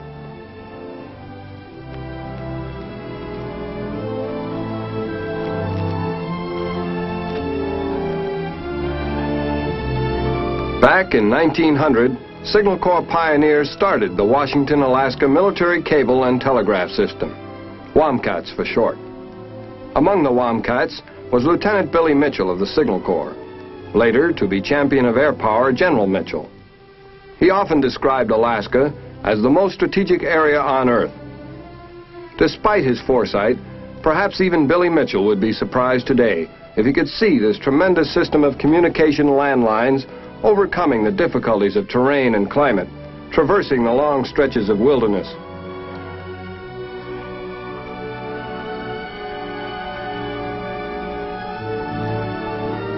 Heart and headquarters of the Alaska Communication System is in this federal office building at Seattle. Its message load tells its own story, for the traffic is close to 1 million messages a month. The Engineering and Construction Division looks ahead, planning projects to meet the tests of tomorrow. Linking those in Alaska with loved ones far away, the ACS system ties into private lines to provide service that can be secured no other way.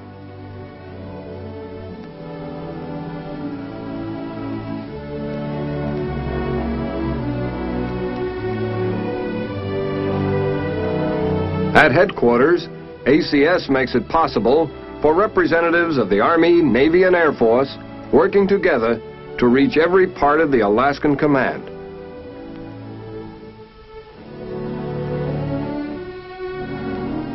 To make this possible, Signal Corps crews fight rugged terrain and climate day by day in their year-round job of carrying the message through the Arctic.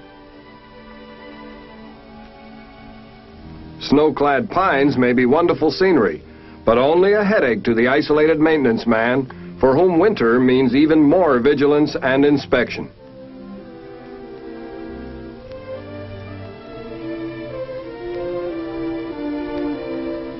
Repair jobs call for technicians with the daring of an Arctic explorer and the skill of an acrobat.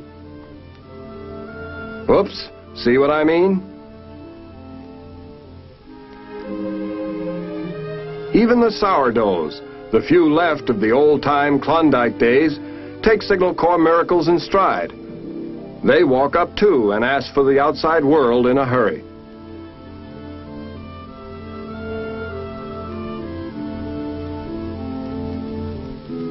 But one thing hasn't changed. There's nothing like gold to make your credit good. Atop Mount Washington, New Hampshire, the Army Quartermaster Corps Field Testing Unit tries out the latest in cold weather clothing for possible use in Alaska. Field exercises, paralleling the rigors of Arctic warfare, show what the well-dressed Alaskan infantrymen may be wearing next winter.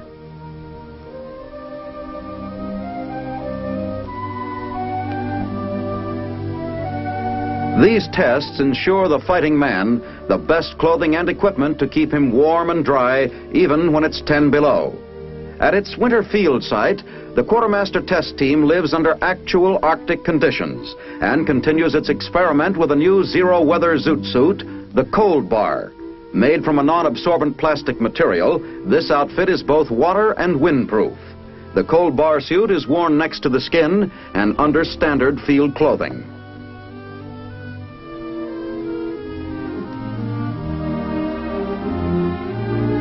All aboard for Operation Iceberg. To check buoyancy as well as body warmth, the suit gets the immersion test. Even when loaded down with full pack, you can't sink. Looking like wet walruses, the men emerge, shedding the icy water. With the Cold Bar suit, body heat is retained even under extreme conditions. Cold weather consultants and research personnel examine the improved Cold Bar boot, already credited with virtually eliminating frostbite and trench foot among troops in Korea. Body temperature of soldier test subjects is checked before and after they wade through icy waters. Constant quartermaster research and development are answering the challenge of the elements to make our troops the best equipped and best clothed fighting team today.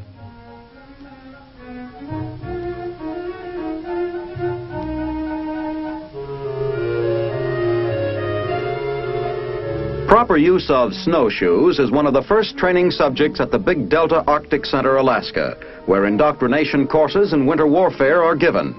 Soldiers are taught correct lashing, adjustment of the bindings, and how the snowshoe can be man's best friend in this part of the world. Ski drills come next. There's an excitement to putting on your first pair of skis with real snow under you.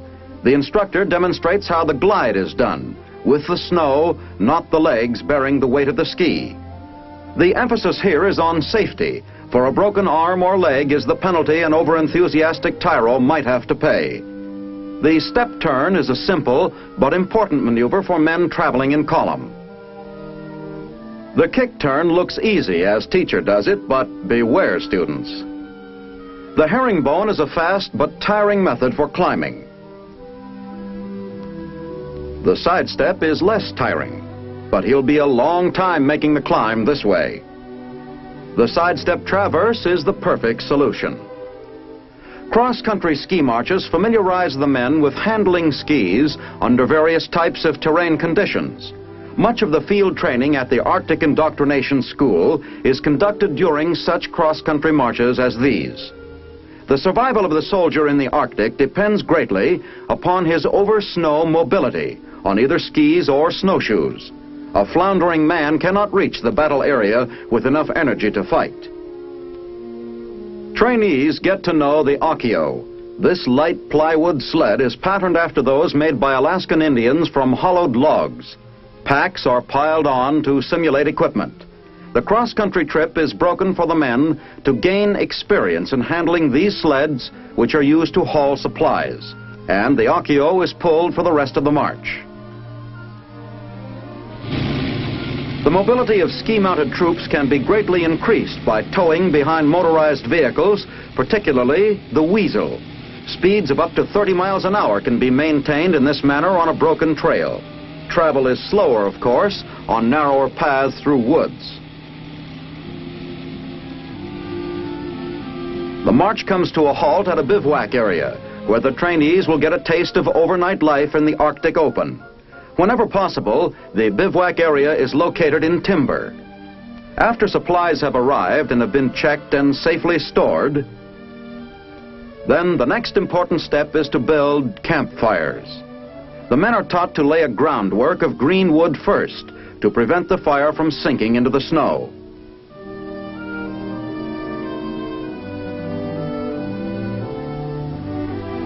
A shelter must be built before dark. The lean-to is the standard timber shelter. It is quickly and easily erected.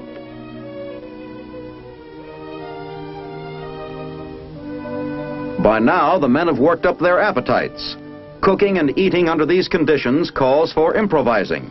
Here, for example, food cans with wire handles are used to heat water. Gasoline stoves and cook sets, which had been left at the bivouac area, are soon firing up a man-sized meal. Where there is no timber for making a camp, the snow cave is a desirable shelter. You look for an area where the snow is deep and has lain long enough to be compact. This hillside is ideal for digging a cave. The completed cave provides protection from biting winds. Later in the Arctic training course, there is a demonstration of small arms fire. Here, the men see the penetration ability of small arms when fired into ice, then into hard-packed snow, and by contrast into loose-packed snow. A light machine gun is tested for penetration into block ice. The results of tests such as these have helped to determine which types of weapons are most suitable for Arctic warfare. In a territory where supplies are not easily transported, light yet efficient weapons are most practical. Finally, the .57 recoilless rifle blasts away at the target. Its penetration is excellent, proving its value as a weapon in Alaska.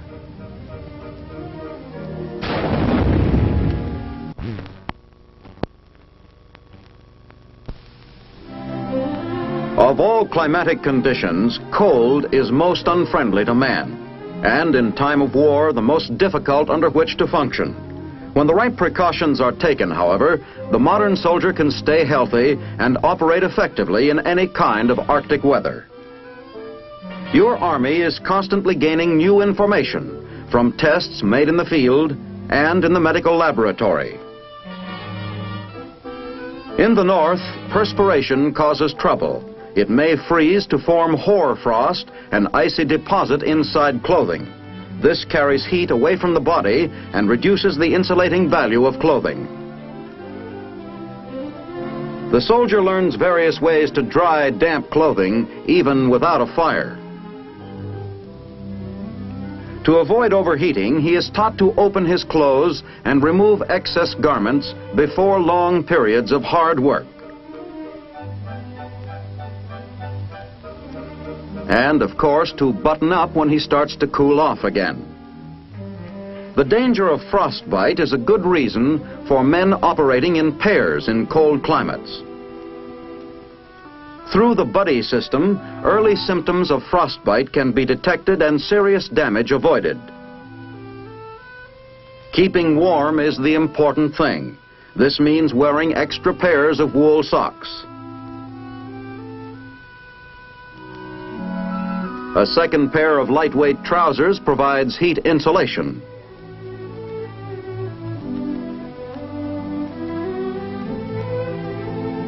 There must be protection for the upper part of the body. And oversized shoes which hold trouser bottoms.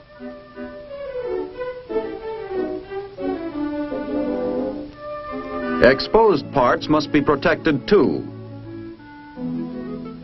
The last garment to go on is the fur-hooded parka, which covers most of the body. Now, with camouflaged rifles, these men are ready to go out and face the Alaskan cold. Another danger of the Arctic climate is cold exhaustion. Laboratory tests prove the best defense against cold fatigue and exhaustion is food. When it's chow time, a soldier needs no urging in any climate. The cold weather fighter, however, burns up body energy at a rapid rate. He needs a large food intake. In addition to well-balanced meals, which the body requires in any climate, the man in the Arctic needs large quantities of heat-producing foods, sugars, starches, and fats. Between meals, the Alaskan soldier keeps his engine running with candy as a quick source of heat for the body.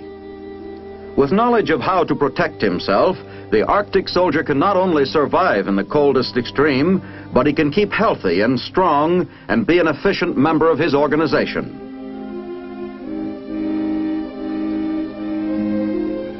A combined and joint Canadian and American military force was organized on a recent large-scale maneuver in Alaska.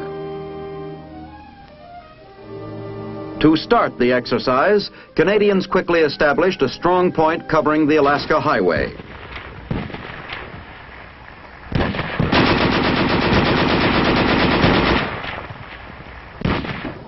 The Royal Canadian Air Force struck at aggressor installations and movements along the highway.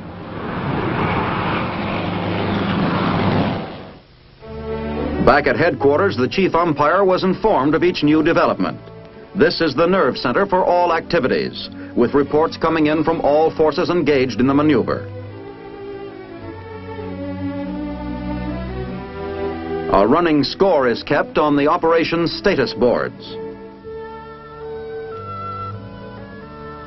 Weather is an important element in the conduct of a maneuver. Accurate forecasts are especially vital for the effective employment of aircraft. The first elements of the American Battalion Combat Team arrived to join the Canadian position. Other American troops followed. The two forces were then integrated to form an Allied force. Intensive patrolling began.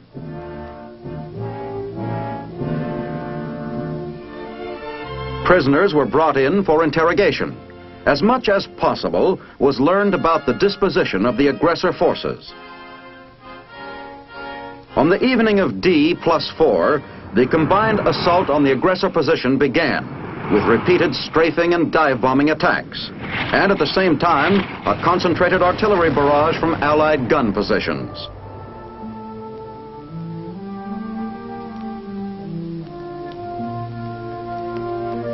In the interests of safety, medical aid stations were set up at logical points. Certain casualties in off-the-road areas were designated by the umpires to be evacuated by the medics.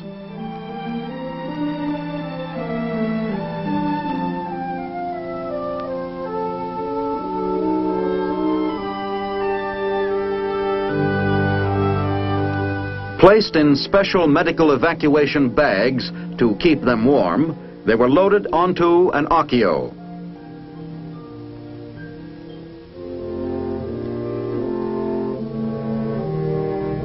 Then towed over the snow to a waiting penguin or weasel.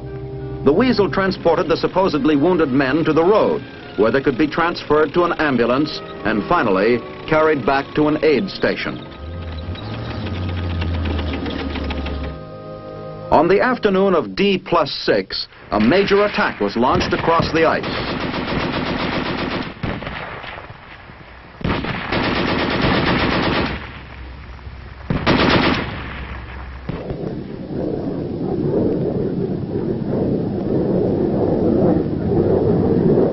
The Allied forces received much-needed supplies and ammunition by airdrop. A company of Canadian light infantry was parachuted onto the ice on the aggressor's other flank. Getting free of their harness as fast as possible, they dashed for cover and began to reform. In a short time, they were moving in on the aggressor. With the paratroopers attacking his flank and our main force converging on his front, the aggressor position was doomed. On the morning of D+10, the maneuver was officially completed.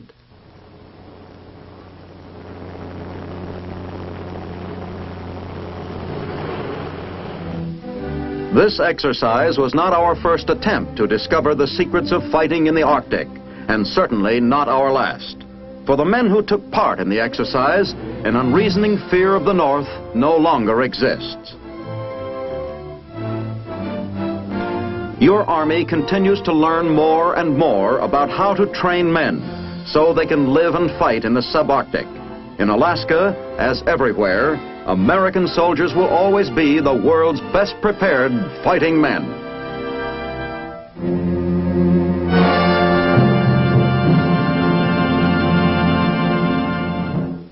Alaska, the last American frontier, has entered upon a decisive period in its history. Because of its strategic position as the northernmost U.S. possession and the region closest to Soviet Russia, Alaska can be marked as a vital area in our military future. Next week, the big picture will be presented again on this same station. Join us then. The Big Picture is a weekly television report to the nation on the activities of the Army at home and overseas. Produced by the Signal Corps Pictorial Center.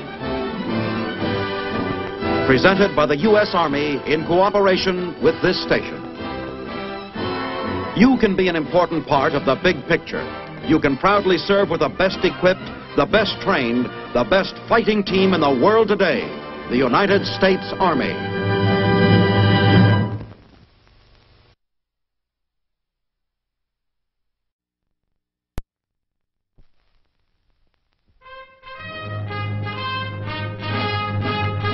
From Korea to Germany.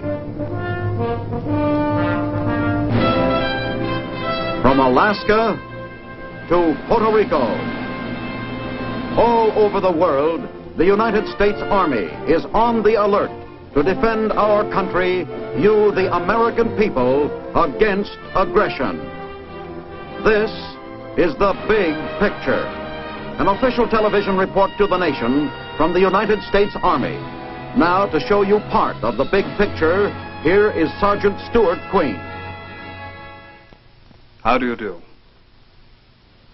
The American soldier in Berlin lives and performs his duties in a strange atmosphere.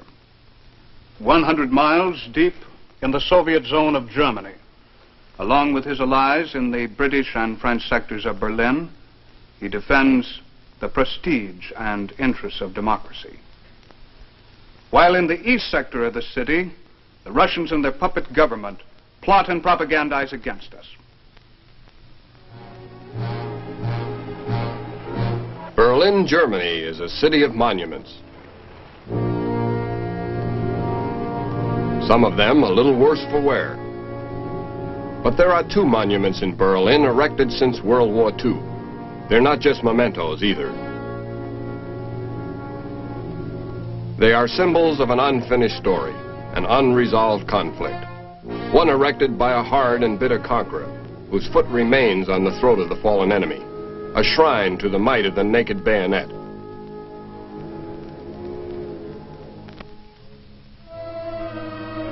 The other, put up by the vanquished German people themselves, to honor a force that seeks to lift its former enemy back to his feet, so he may find a decent place in the family of nations. One is the Russian War Memorial, figure of towering strength, unveiled in 1945 to strike fear in the heart of Berlin. The other is the monument to the airlift at Tempelhof Airdrome, dedicated by Berliners to the Allied airmen who died flying in the sustenance of life to a hungry city during the Russian blockade of 1948-1949. It is the trust rather than the duty of the American soldier in Berlin to sustain with his every action this essential difference in spirit in dealing with our former enemy. For the Allied sector of Berlin where he serves is an island of democracy, standing 100 miles deep into the Soviet zone of Germany, behind the Iron Curtain. Side by side in the one community, the American soldier sees totalitarian communism and democracy, presenting, perhaps, more sharply than anywhere else on Earth, a comparison in significance and effect of the two ways of life. In the eastern sector of Berlin, empty stomachs and fear.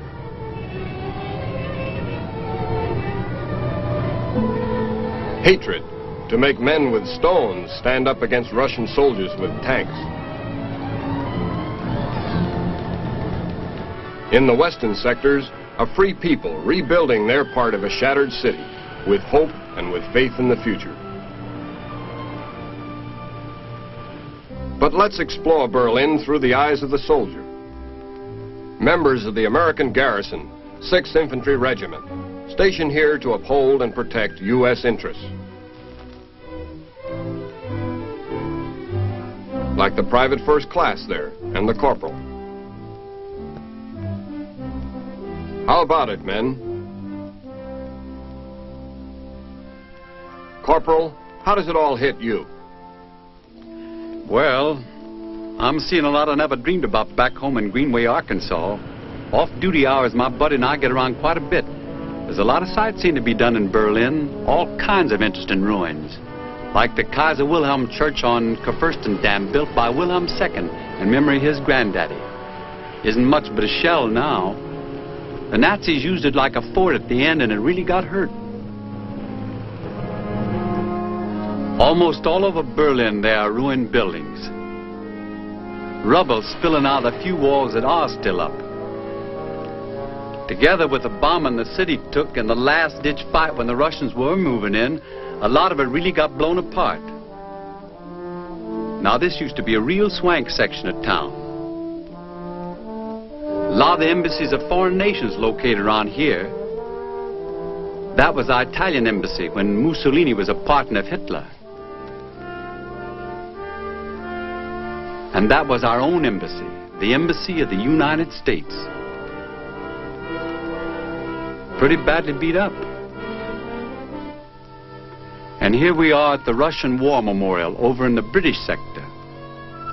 The inscription under the soldier says, "Hail the victory of the Anglo-Soviet American military alliance over the German fascist invaders." But the memorial was unveiled back in 1945 when they were talking that way. Now they keep a guard on duty with a loaded Tommy gun all the time. The cannon is one of the pieces the Russians used in the taking of Berlin.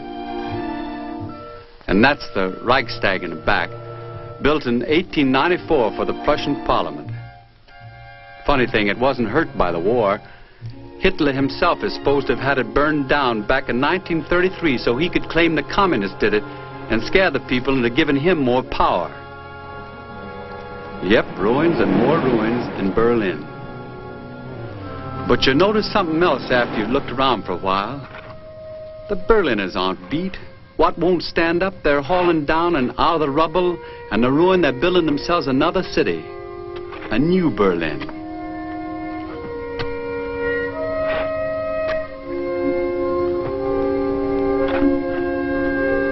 It's back-breaking work, doing it the hard way, without much machinery and fancy equipment.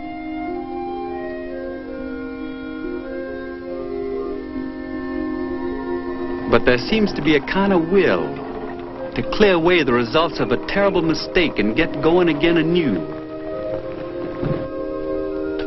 Only 1/5 of the city's 1.5 million dwellings were undamaged by the war, and it's been figured that 10 trains of 50 cars each could leave Berlin daily, loaded full up with rubble, and it would still take 16 years to clear away the mess. So every brick, every hunk of building stuff that can be saved is saved. As for the rest, while they're beautifying the city with it, filling the debris up to make hills and turning the hills into parks like this. This used to be a flat area. Now it's the highest point in Berlin, a beautiful new park situated on top of a rubble heap. And Berlin comes out of the junk pile. New homes, new public buildings and factories, a new life.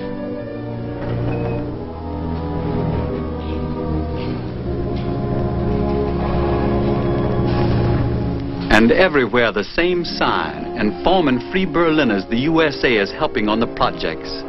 So a country that didn't know how to get along with the rest of the world learns firsthand something about the kindness and fairness of democratic folks.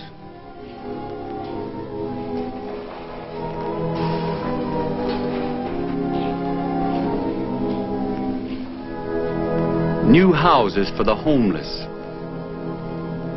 A decent place to raise kids to help them grow up into decent people. Helping them to make Berlin beautiful again. Restore the Tiergarten, one of the most beautiful parks in the world. New trees are growing already. The landscaping's coming along where it was all barren and stripped. Because during the winter of 1945 and 46, what was left of the old trees had to be cut down for fuel.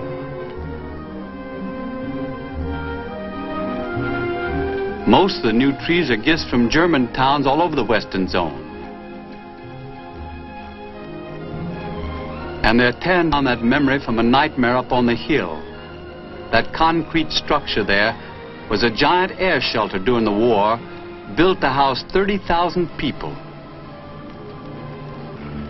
The fancier things in life are coming back too, to Berlin.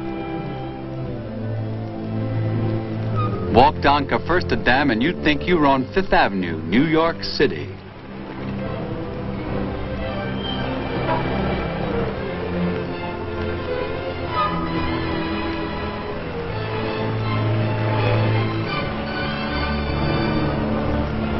And maybe the most important of all things, food.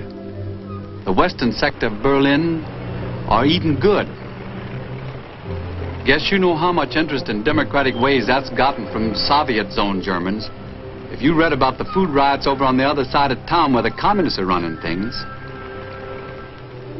Over here, the West Berliners, with the backing of our government, have been handing out free food parcels to any East German who manages to get across the line for it.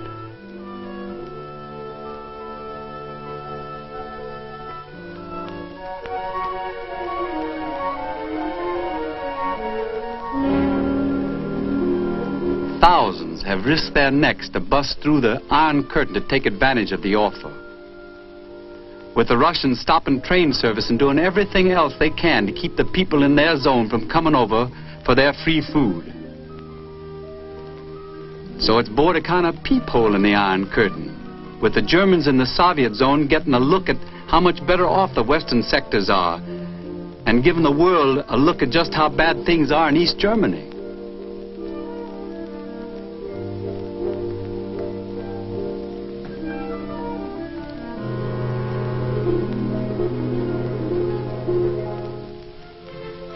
Industry in our part of Berlin is humming too. Folks are back at the workbenches and the factories without anybody having to belong to anybody else's party to get a job.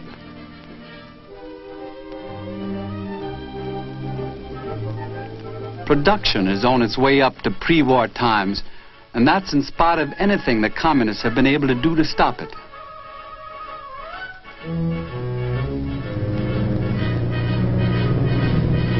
When the Russians moved out of our part of Berlin, they took a lot along with them, including everything movable in the electric plant.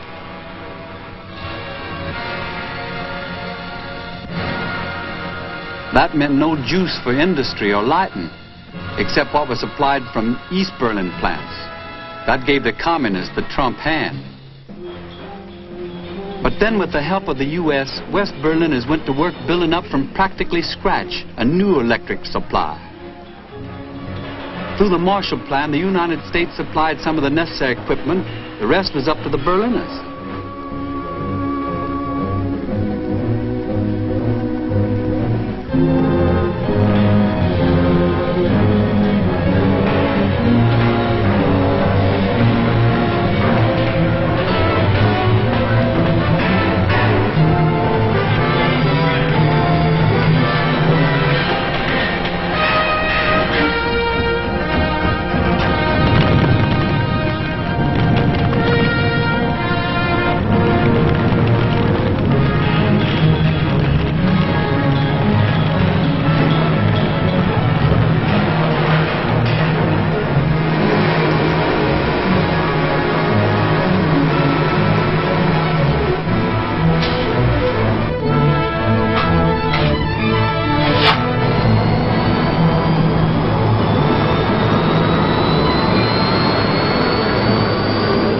And the lights came back on in free Berlin.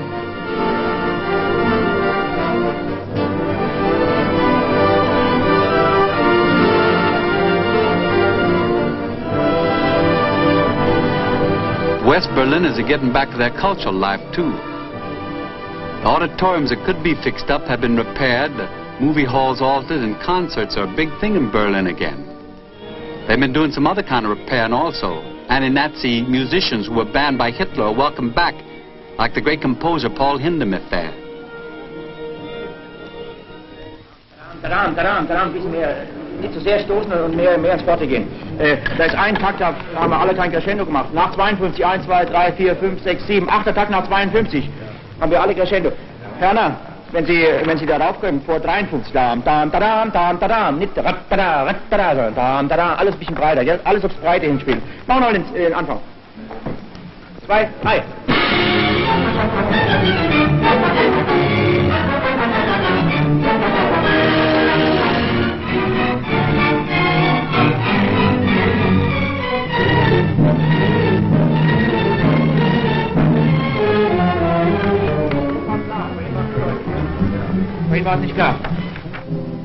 Suppose you know there isn't much chance for an American to see East Berlin, the Russian sector.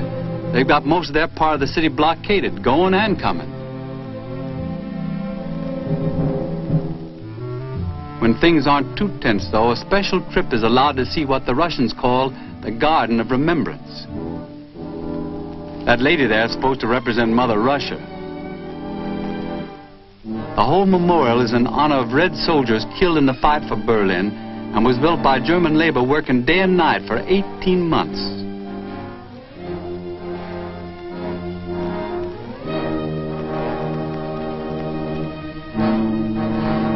The Russian soldier on top of the mausoleum is carrying a child on his left arm, but in case anybody might think he's going soft, I guess, in his right hand he's holding a double-edged sword. Sort of like the way they let tours come over into the Russian sector. Everything's going along nice and friendly, and then all of a sudden, like happened a little while back, one of the tour buses is fired on by communist police. Interesting thing about the Garden of Remembrance is that most of its material came out of the wreck of the Reich Chancellery, Hitler's old headquarters, which is also in the eastern sector. The hole in the back of the Chancellery is where Hitler and his bride are supposed to have ended up. They were believed cremated there after they committed suicide. The Russians made certain understandable alterations in design of the Chancellery building. And they also ordered other kinds of changes in their sector. like carting off to Russia most of the machinery needed to give their own sector of Berlin a chance to get back on its feet. Yep, the Russians have played it pretty tough in their part of town, setting up a police state kind of control. But in spite of that, West Berlin is finding ways of letting the people in the communist sector know that democracy is working fine just across the way. A method of passing on the uncensored news of the day and the facts of life to Berliners on the wrong side of the Iron Curtain. An electric news sign just over the western border of the Russian sector, its message beamed on the folks in East Berlin. An idea born, I guess, right from Times Square, New York City. The Free Berliner Press, a kind of beacon up there, shining right through the communist blackout to bring East Berliners some of the truth of the free world. The truth has had some effect, too. East Berliners aren't taking it lying down from the communists anymore. They're making their own headlines for all the world to read about, to see how people react to living under the blessings of the Russians and their German communist stooges. And every day, by hook or crook, more Soviet zoners find their way over to West Berlin. Lots of them risking their lives to get to the free world just across town. Whole families by the tens of thousands give up everything they own except what they can cram into a couple of suitcases so they can live and raise their kids in the new Federal Republic of Western Germany. Because Western Berlin itself couldn't possibly accommodate the thousands of refugees who come over, the German Republic is cooperating with the Allies, arranges air transportation, freedom flights they call them, to carry the people to sanctuary in Western Germany. Every refugee is carefully questioned and screened on his reasons for leaving the Soviet zone. If he can prove that he fled because of extreme danger or equally pressing reasons, he is entitled to permanent residence in West Germany and the right to work there, besides his flight to freedom across the Russian territory surrounding Berlin. And business is good on this hop, with chartered planes flying out nearly 1,000 refugees every day, with backlogs of as high as 60,000 others waiting their turn for a freedom flight. The Kommandantur, which is the international body responsible for governing of West Berlin, occupies the Allied Control Building in Kleitzpark. There are poles in front of the buildings for the flags of 4 different nations: the French, the British, the American, and the Russian. Only the Russian flag don't fly there anymore. Their ideas just don't jibe with democracies on the way to lead a people back to an honorable life, and they walked out of the Kommandantur in 1948. Since then, the representatives of the remaining 3 powers, military and civilian, work side by side, relaxing controls, helping a democratic West Berlin establish itself as a part of the free world. Interestingly enough, the Russians continue to cooperate with the democracies on just one job in Berlin: guarding Spandau Prison. Maybe it's because it's a kind of a specialty of theirs, keeping people under lock and key. Anyhow, all 4 governments are responsible for guarding the prison, which has just a few inmates, but they're the top former Nazi leaders alive today. And that's how it is that American troops in Berlin still meet the Russians on peaceful terms, and the changing of the guard when we take over our tour.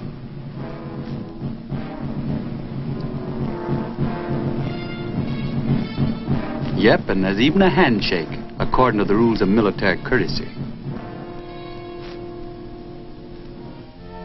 Yes, sir, soldiering in Berlin is a kind of education, where you don't just hear about what's good and bad in political systems. You get to see how they work out. You get to look at a city that was just about flattened, with a population that had to start all over again. And now on one side of town, you find people hungry, hopeless, scared.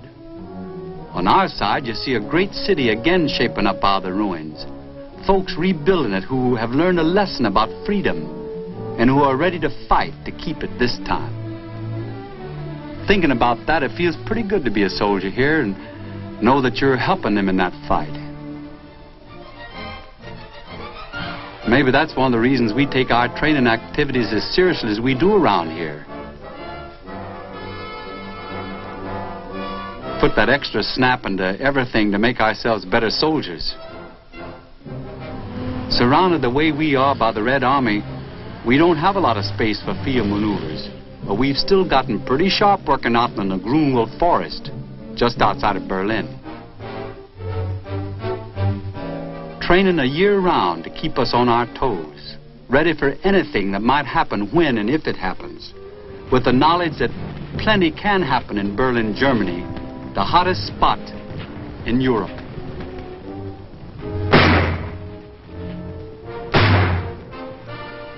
We're not trigger happy here, but we stay on close terms with our guns.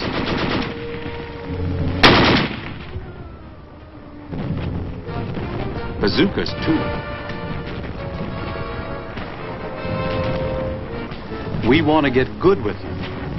There are an awful lot of Red Star tanks roaming around in this neck of the woods.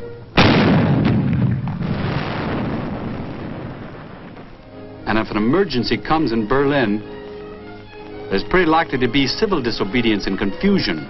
That's why we learn how to handle riots before they occur, working with the Berlin policemen, our own men representing the mob. Main idea in our technique is to send the crowd home without bloodshed. Lives can be saved this way, instead of machine gun tactics like the Soviets have been practicing in their zone. Guess it's just another example of that difference between their side and ours. A difference felt, I believe, by every U.S. soldier here, from private on up to our commanding officer in Berlin, General Daniel himself. Berlin is a unique city divided into two opposing forms of government and two political ideologies. 1/3 of the city, the Soviet sector, lives under a communist-controlled government which operates along the lines of police state. It is based on the idea that the individual belongs to the state and that he has no right to decide for himself how he shall be governed or how he shall conduct his life. The other 2/3 of the city, the western sectors, enjoy a free democratic government whose officials were elected from candidates of several political parties. It is the same type of democratic government we have in the United States, and the West Berliners have the same freedom of action as Americans at home. This democratic government of West Berlin has existed since the first free elections in October 1946, despite all communist efforts to destroy it and its democratic freedoms.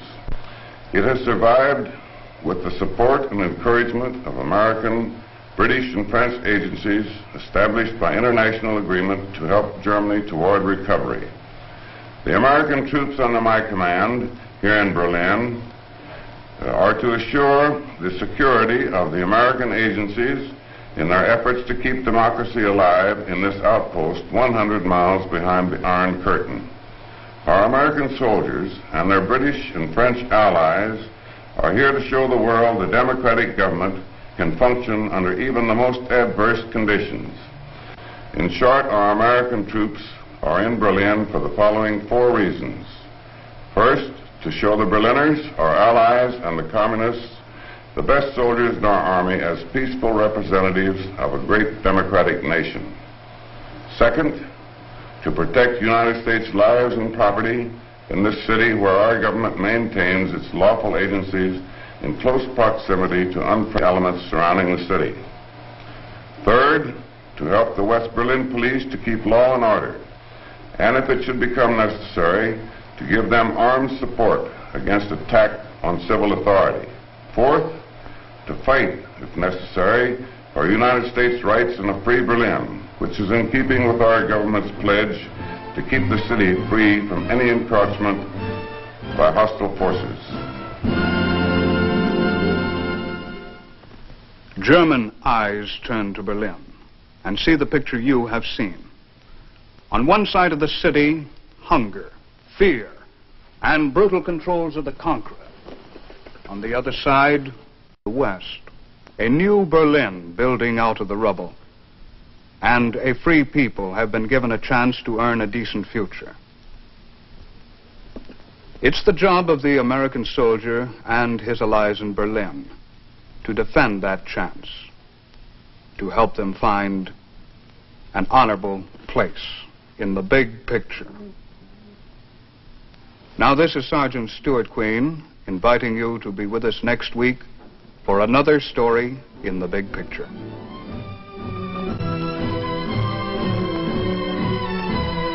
The Big Picture is a weekly television report to the nation on the activities of the Army at home and overseas. Produced by the Signal Corps Pictorial Center. Presented by the U.S. Army in cooperation with this station. You can be an important part of the big picture. You can proudly serve with the best equipped, the best trained, the best fighting team in the world today, the United States Army.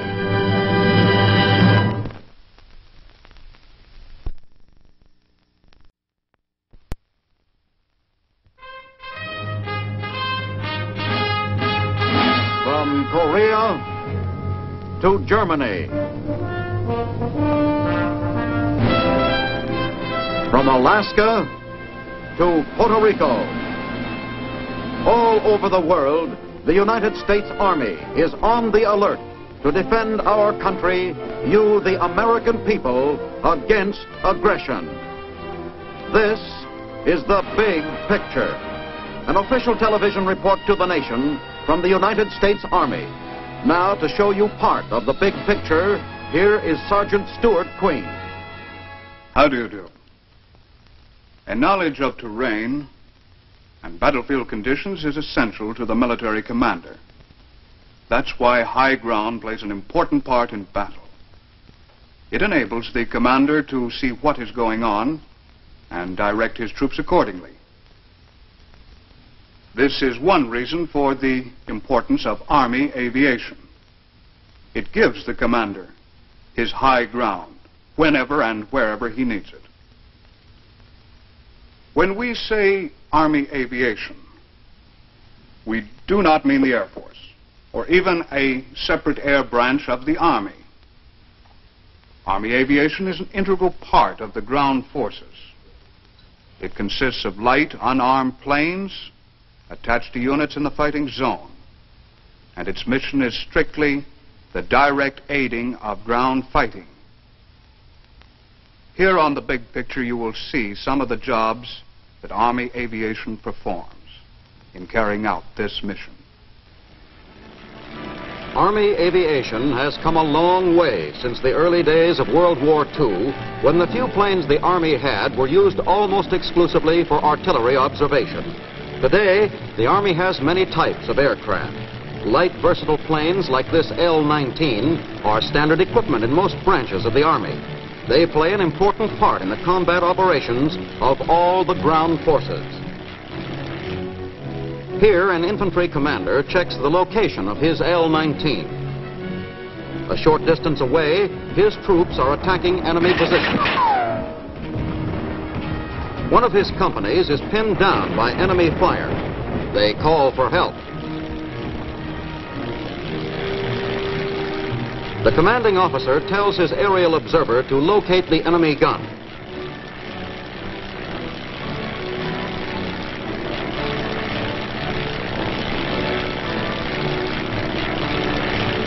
It doesn't take long to spot the gun and report its location.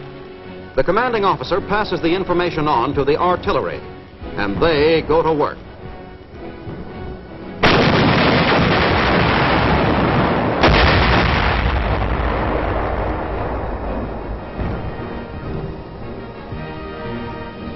The troops finish the job with grenades and flamethrowers.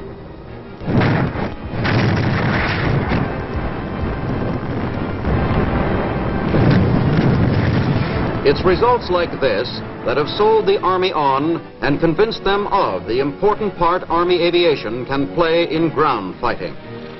These rugged little planes don't require an airstrip. In fact, almost any open ground serves as their landing field. That's important in ground operations. It means they can be based in forward areas near the combat troops they will be working with, ready for any need or emergency that may arise. Their base of operations is usually close to the command post, often only a few hundred yards from the actual fighting.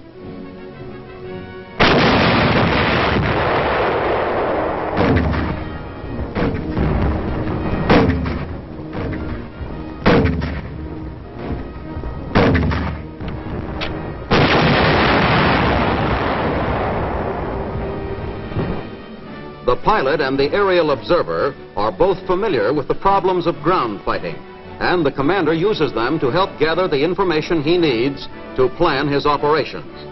While a battle is underway, they supply him with valuable up-to-the-minute report on the progress of the fighting. However, he still relies heavily on ground reconnaissance because it's usually more thorough, but it's slow and dangerous. And it's limited by natural obstacles such as hills and trees. That's where aerial reconnaissance has the advantage. If the visibility is good, there are no obstacles. From his high vantage point, the aerial observer has a clear view of the entire combat area.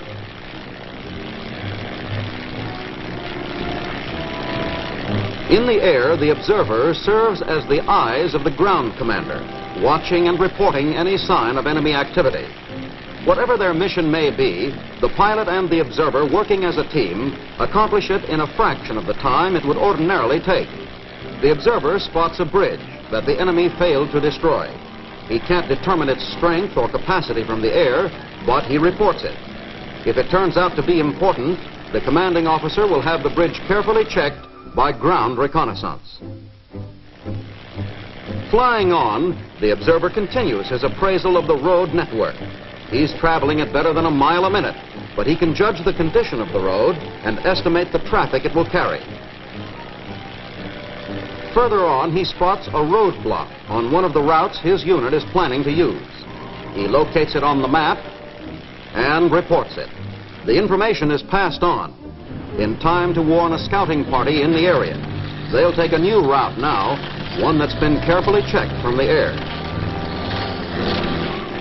With the little L-19 hovering in the sky above them, there's less chance of our troops being trapped or surprised by the enemy. The aerial observer has a clear view of the entire area, and he's watching for any sign of the enemy. An advance column moves forward. They're moving slowly because they expect trouble up ahead. The commander wants to find an alternate route for them. The observer is notified of the situation, and he goes to work. It doesn't take him long to find one. He also locates a river ford that looks suitable for tanks.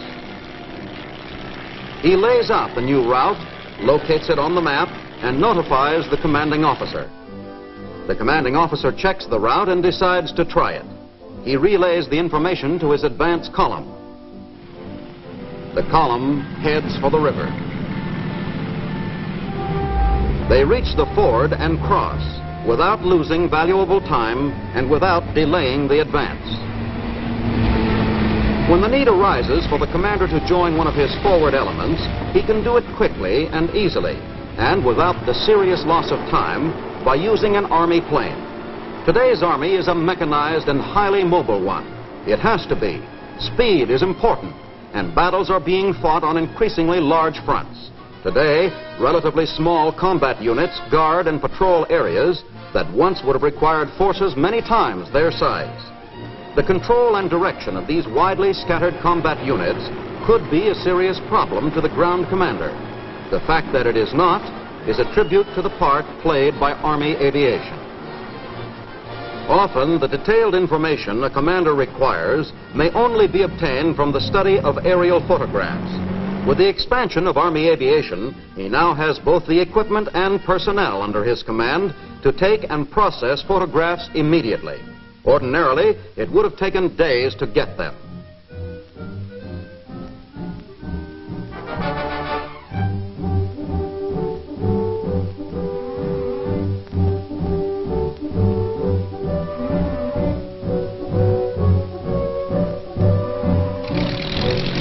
matter of minutes, they are in the air and on their way to carry out their mission. The great value of aerial photography is the detail it can supply. It often makes extensive reconnaissance by ground elements unnecessary. Army aerial photography is intended to care for the immediate needs of ground units at company to regimental level. It supplements the general reconnaissance work of the Air Force, which is primarily equipped to serve the photographic needs of the larger ground headquarters.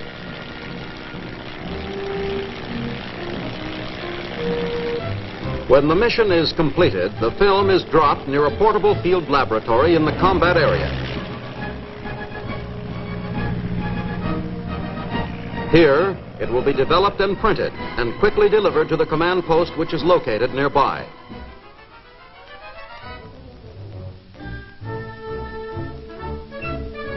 Another important job that Army Aviation has taken on is the delivery of official mail and messages. In the combat area, the roads are usually poor and the distances often great between units. Normal delivery could be slow and uncertain.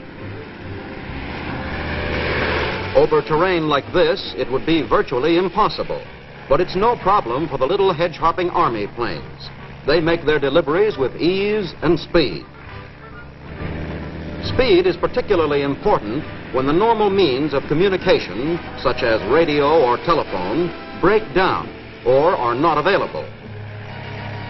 By plane, rush messages can be delivered to isolated units in a matter of minutes. Or, if necessary, picked up and returned to the command post just as quickly.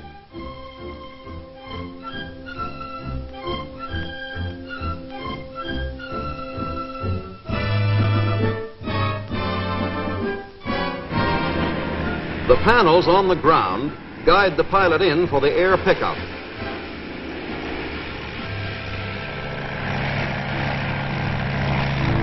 In less time than it would take to make arrangements for the normal emergency delivery, the Army plane completes its mission and returns to its base to await another assignment.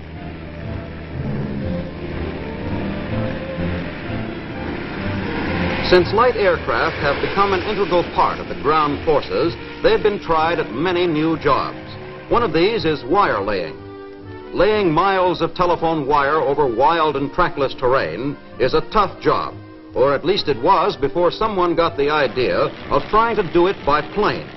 It could take a ground crew days to lay the wire a frontline unit required for its communication system. Skimming low over the trees at 70 or 80 miles an hour, this little plane can do it in a few hours.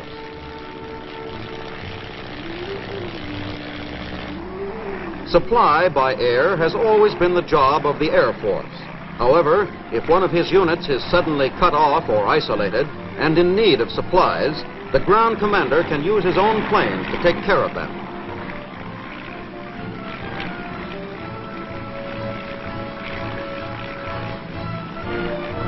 They can't carry much of a load, but distances by air are usually very short, and they can make many trips if necessary.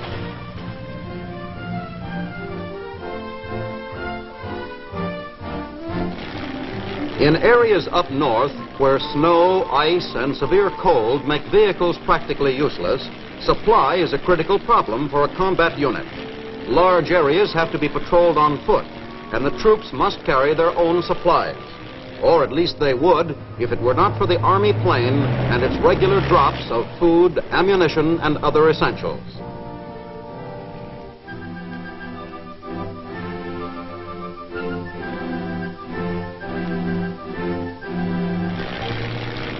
In the past few years, under the pressures of war, Army Aviation has taken on many new jobs, but directing ground fire still remains one of the most important.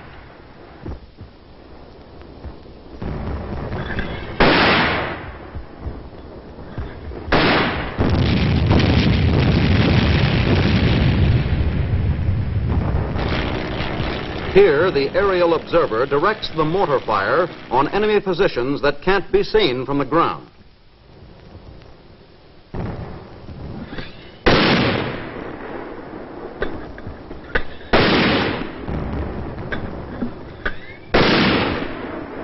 The techniques of aerial observation have improved steadily over the years, along with weapons and equipment. Artillery batteries with an aerial observer to direct their fire have developed a high degree of accuracy.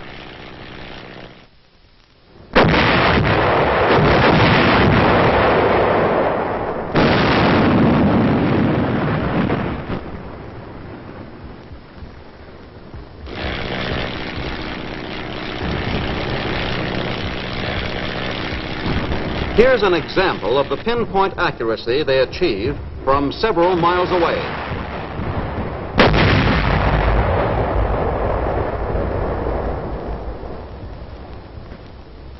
Light Army planes have little in common with the fast, heavily armed jets of the Air Force, but there are times when they are called to work with them. If the air controller is unable to guide the planes onto their target, the job is given to an Army plane. Communicating with the jet pilots by radio, the Army observer locates the target and directs their fire onto it.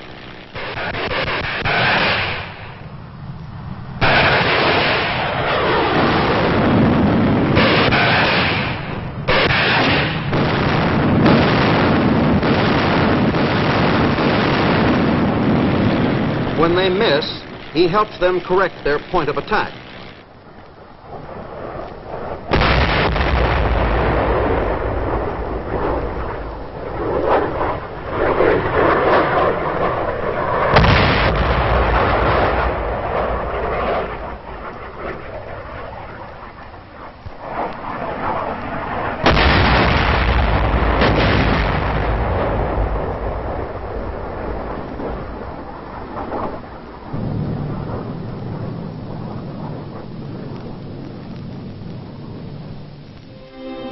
Army planes perform many important functions, but none is more inspiring than the job they have done in the evacuation of wounded.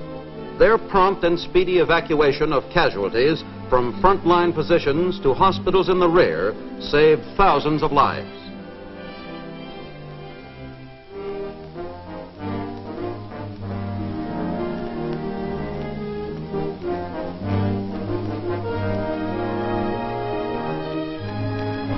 Much of the credit for this must go to the helicopter, which proved to be much more versatile than small fixed-wing aircraft. The awkward-looking helicopter, with its ability to land and take off anywhere, has been enthusiastically adopted by the ground forces.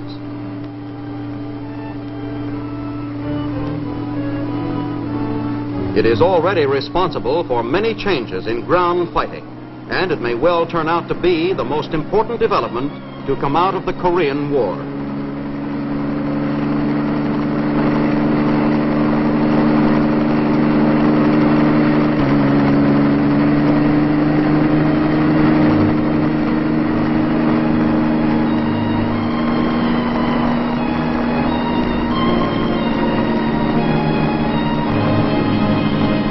Modern warfare depends on firepower, and plenty of it, and highly skilled soldiers trained to make full use of their abilities. But the modern Army must possess another all-important quality: mobility, and plenty of that, too. In recent Army Field Forces exercises held by the 6th Helicopter Transportation Company and a battalion of the famed 82nd Airborne Division, the battalion commander flies ahead in his Bird Dog, the Army aircraft, to reconnoiter a river which his troops are rapidly approaching. He carefully selects an assault site. The modern Army must be geared so that everything contributes to the continued and relentless forward movement of the basic element of the Army, the infantryman. In the exercises, we find the battalion moving forward rapidly against light aggressor resistance. As the attackers reach the riverbank, they set up a base of fire opposite the assault site.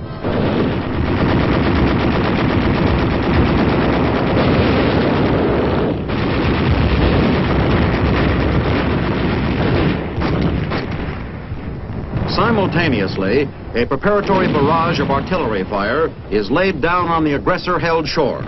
This is then followed up with a heavy curtain of smoke designed to screen the movement of the attacking troops at certain selected landing areas. This is the time for mobility, helicopter mobility. Now, to take advantage of the artillery barrage and the smoke screen, the attacking battalion's reserve company is quickly loaded into the helicopters of the newly organized Helicopter Transportation Company. The idea is to get there fustest with the mostest. Each helicopter company has 21 H-19 cargo or troop carrier helicopters, which can carry 6 to 8 combat-equipped men or nearly a ton of cargo. Each company also has 2 small utility H-13 helicopters.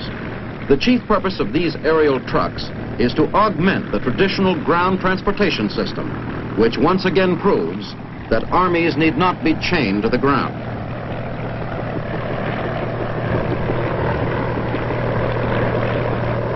The battalion commander issues a cease-fire order when he observes that his assault company is riding the whirlybirds.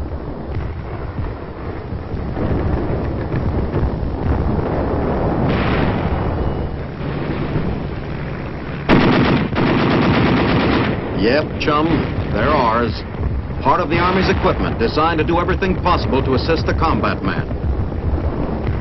When he boards his little H-13, the battalion commander will fly to land directly behind his assault troops across the river without losing precious minutes in jeep transportation.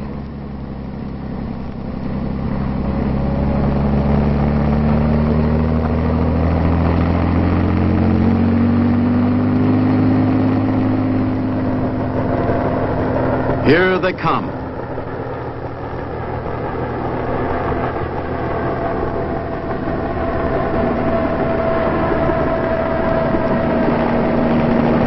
The helicopters land easily and effortlessly.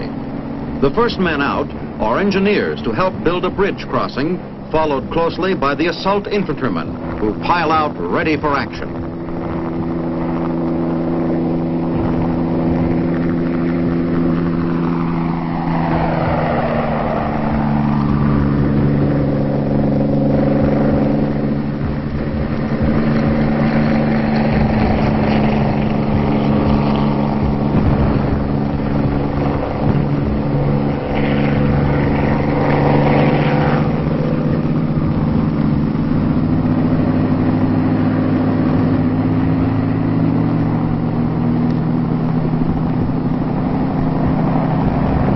In 4 minutes, the entire assault company is landed and is fighting the aggressor forces.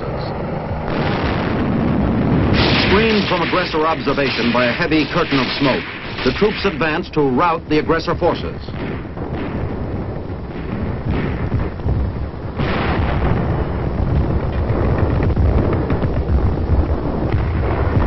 Artillerymen are landed to prepare to receive the guns which are being readied for delivery by the copters. Here they go. Firepower with a plus, mobility, a helpful shove, and a short run, and the copters gain sufficient momentum to become airborne.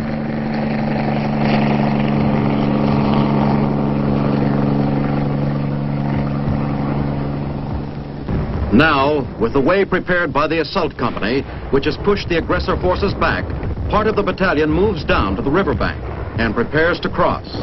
Casualties would be light, if any. The riverbank has been cleared of aggressor sniper fire.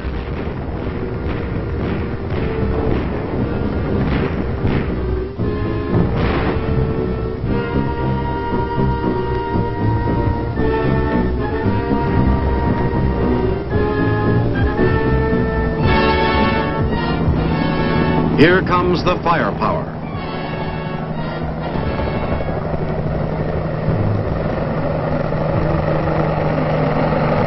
Easy does it.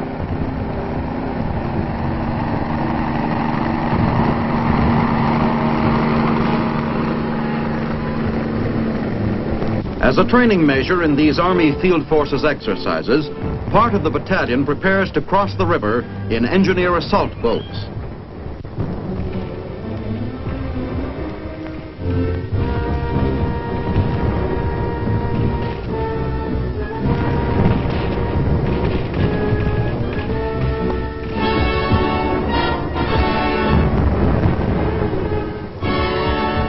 In the meantime, the copter-delivered engineers have helped build a footbridge across the river.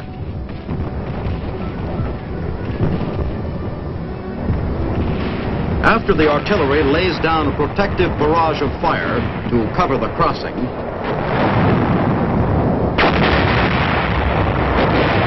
the troops cross over.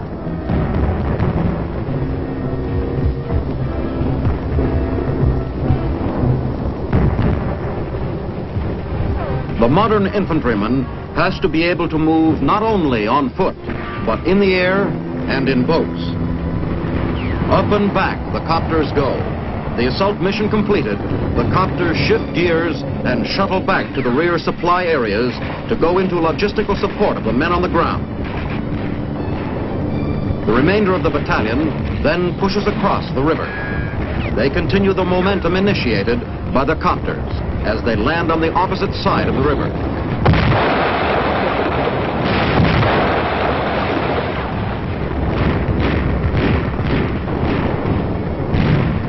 Then they go rapidly forward in the advance to throw back the aggressors. Up and back the copters go. In no time, they're windmilling their way back with the supplies needed by the advancing assault wave. The loads are slung externally for speed and handling to avoid possible aggressor fire. At other times, when not operating close to the battle line, the loads would be carried internally and would be considerably heavier. The copter is a true aerial workhorse in transportation. In addition to bringing in men and materiel, these flying trucks can also double as ambulances to evacuate casualties. Thousands of critically wounded men in Korea have been saved by helicopters, and from almost inaccessible mountain peaks where rescue was once an impossibility.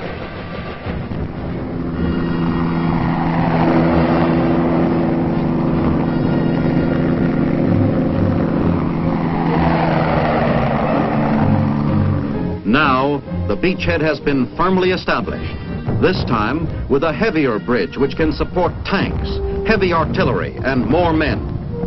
Only 10 years old, Army Aviation provides a third dimension of mobility to already powerful ground forces.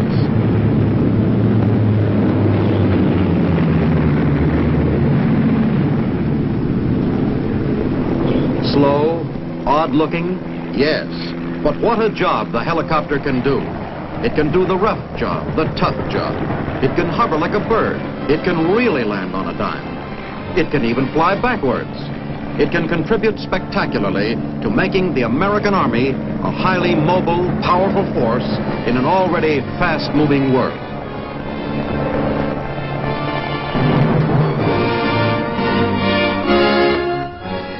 We hope this has given you some idea of the increasing importance of Army aviation in our Army of today. It's still relatively new, but it's expanding rapidly. And if its impressive record of achievement is any indication of the future role it will play, we can safely say, the sky's the limit. Now, this is Sergeant Stuart Queen inviting you to be with us next week for another story in the Big Picture. The Big Picture is a weekly television report to the nation on the activities of the Army at home and overseas. Produced by the Signal Corps Pictorial Center. Presented by the U.S. Army in cooperation with this station.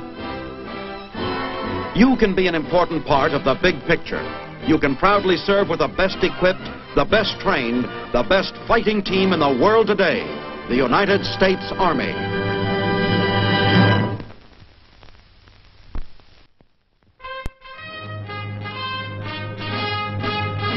From Korea to Germany. From Alaska to Puerto Rico. All over the world, the United States Army is on the alert to defend our country, you, the American people, against aggression. This is the Big Picture, an official television report to the nation from the United States Army. Now, to show you part of the Big Picture, here is Sergeant Stuart Queen. The guns are quiet again in Korea. There was no victory in the usual sense of the word, but there was something else. men fighting under the flag of the United Nations proved for the first time that they were willing to stand and die to halt aggression. The aggressors learned that they can't spread out over the earth without paying a terrible price. The armed forces of the United States, together with our allies in the UN, stopped the march of armed communism cold in Korea. They did it against tremendous odds in manpower and in a land half around the earth from their own. This is a report from the now silent front and how they did it.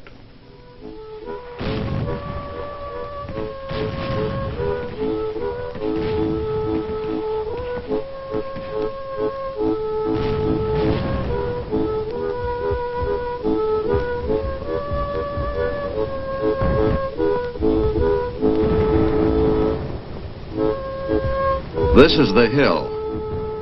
It doesn't really matter what hill. They were all pretty much the same. A desolate hunk of rugged, sharp-rising terrain in Korea, where our men lived too long.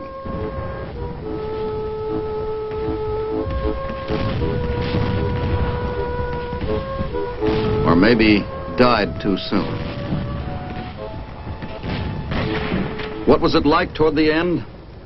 The same as it had been for months, more than 2 years. It was a holding operation.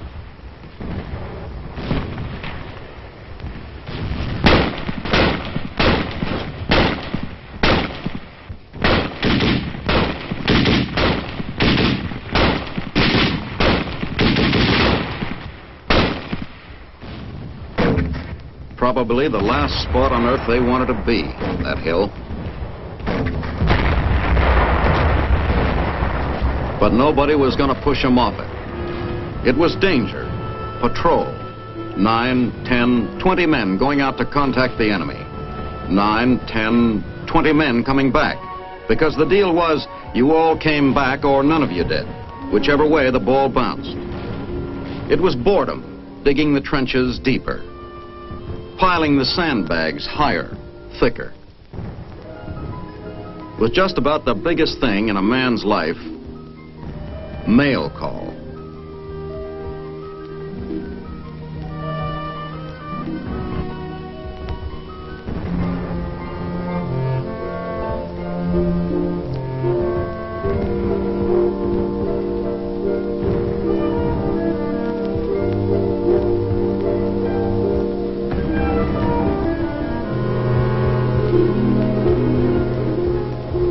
A letter from home, whether it announced the birth of a new baby son or the death of an old cow, it was bigger news to the addressee than the rise or fall of an empire.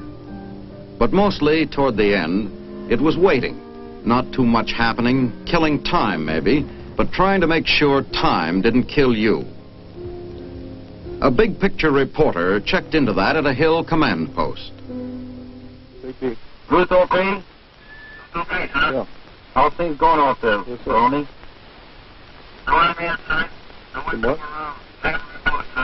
You ain't had no rounds in since this morning, huh? No, I had to get them through supply. Right. Okay, then keep your eyes open and keep a lookout. Roger out. No, they should be in some Pretty good communications here, tomorrow, don't the next day, though. Lieutenant, that's pretty good communication. Right. First class. Number one. Does that go out to the squads and platoons? We have the artillery FO, Okay, French Casino, OP for our 3rd Platoon, OP for our 2nd Platoon, and our CP direct line here.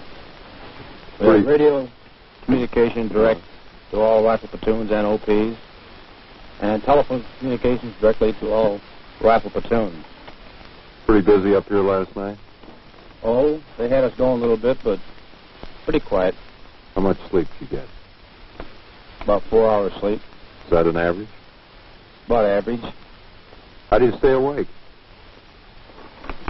Just keep drinking coffee, I guess. How many cups of coffee do you average a night up here? How many would you say, Sergeant? Oh, I'd say about 8 or 10. 8 or 10 cups of coffee a night. But that's these large cups. What's that up on the wall there, right in front of us? This right here. This establishes our MLR, approximately. And we have our coordinated fire plans with our support fires. I noticed something else here in the room, a picture over here. What about that picture, Sergeant? That's my girl. 87 days left. All right, that's when I'm going home, I hope. You got another picture up there on the wall, too. Who's that? Oh, that's Marilyn Monroe. You boys have got some beauties here in the CP. Oh, they keep us alive. Anything in particular, any action in particular last night up here? Well, we had a contact patrol out, but no contact, so the enemies stayed away. But we hope to, in the future, to contact them so we get more information. Okay, thanks a lot. And then the truce negotiations that had dragged on through 2 years of communist stalling bore fruit.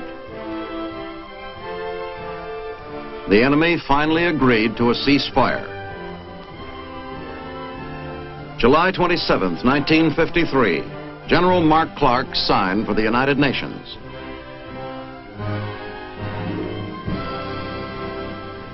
We have stopped the shooting. That means much to the fighting men and their families. And it will allow some of the grievous wounds of Korea to heal. Therefore, I am thankful. It is, however, only a step toward what must yet be done. The task now is to put the ceasefire agreement into full effect as quickly as we can and get down to working out an enduring settlement of the Korean problem. I cannot find it in me to exult in this hour. Rather, it is a time for prayer that we may succeed in our difficult endeavor to turn this armistice to the advantage of mankind. If we extract hope from this occasion, it must be diluted with recognition that our salvation requires unrelaxing vigilance and effort. And there wasn't much of a celebration with the coming of the truce, unless you'd call Operation Big Switch that, the liberation of thousands of United Nations personnel who had become prisoners of the enemy. Maybe you found some exultation there in the tired eyes and drawn faces and sometimes tortured minds and bodies of the men who were freed.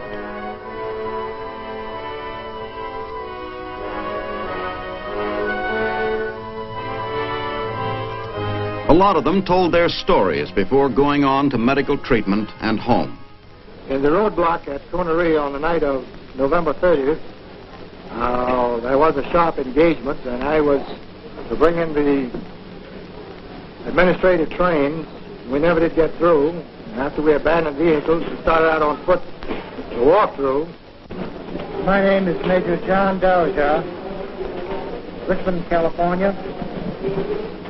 Captured on the 1st of January, 1951. When were you captured, Sergeant? December the 1st, 1950. What unit were you with at that time? Sea Battery, 503rd Field Artillery Battalion. What division was that? 2nd Division. Where were you at the time? Just north of Connery. My name is Warrant Officer Dwight E. Cox, Fresno, California. I was captured on December the 1st, 1950, near Connery. Could you tell us where you were captured and how it happened? Well, the place I don't know. It wasn't a patrol. Wonsan, Taijon, Bloody Ridge, Seoul, Ham Hung, Incheon, the Yalu. Piece together their stories, and you have the war.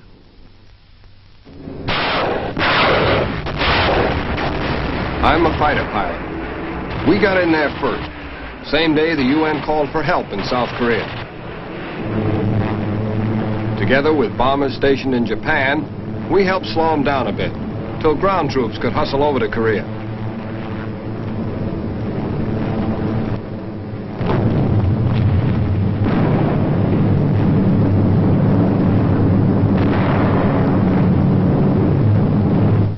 I was with one of the first U.S. Army combat outfits to arrive in Korea, Busan, the 1st of July, 1950.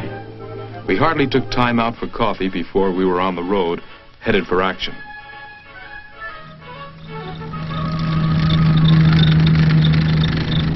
It didn't take long to catch up with it. The front was moving our way.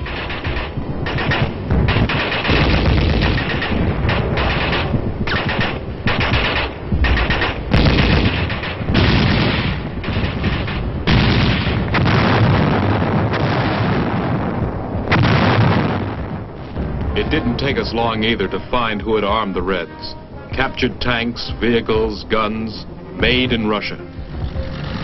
We just didn't have enough stuff in Korea yet to stop the advance.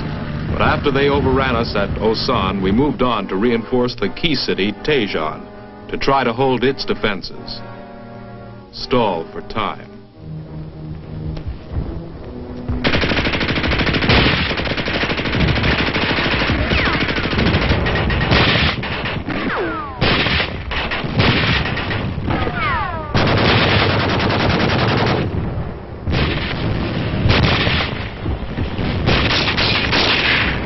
Took a terrible beating. We were forced to withdraw, almost back to Busan. With a small beachhead left around Busan and the whole North Korean army pressing hard, American forces staged a major maneuver. The amphibious assault at Incheon.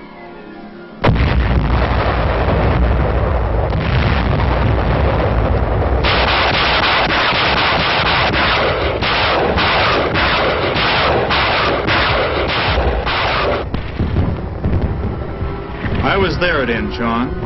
The Navy gave it to them good. Then we moved in and ashore.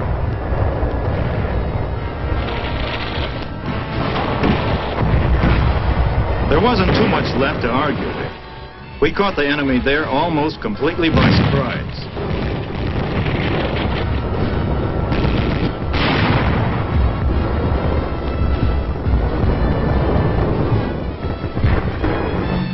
And then we hit the road for Seoul, the captured capital of South Korea. The whole idea was to hit hard and fast. Keep moving so the North Korean army couldn't readjust itself to the Incheon end run. 9 days after the first landing, we were at the Han River just outside Seoul, crossing in force against rough resistance.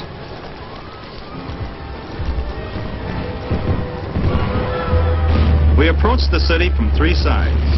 The closer we came, the more fanatical the resistance. Then we fought our way through the suburbs and on into the streets of Seoul itself. The battle for Seoul was about as tough as street fighting comes.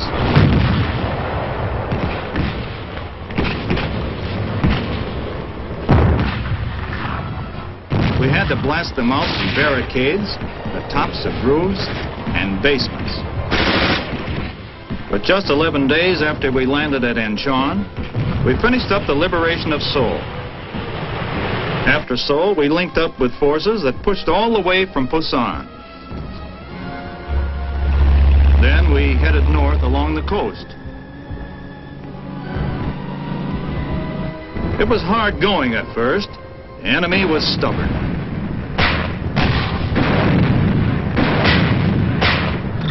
Then we slammed across the 38th parallel and started to pick up speed. We were moving so fast by the time we hit the North Korean capital, Pyongyang, part of our supplies had to come by air.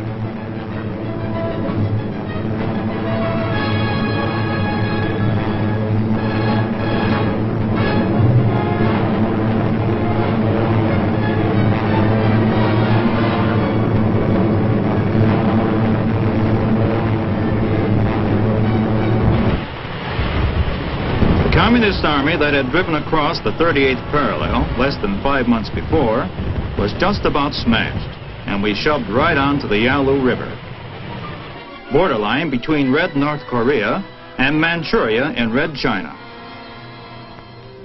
Yeah, on the banks of the Yalu, we figured the war was over. A little mopping up, and that would be it.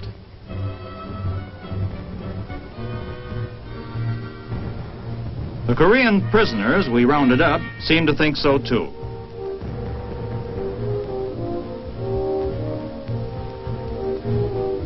The fight was all gone out of them.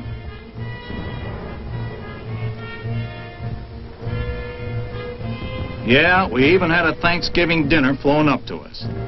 And we're wondering if we'd eat Christmas dinner at home.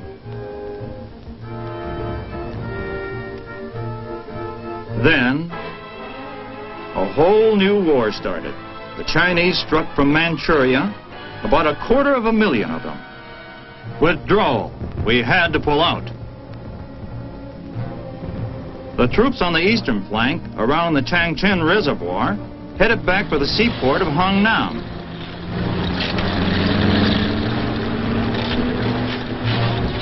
Even though 6 Chinese divisions were trying to bust it up, the withdrawal rolled right along.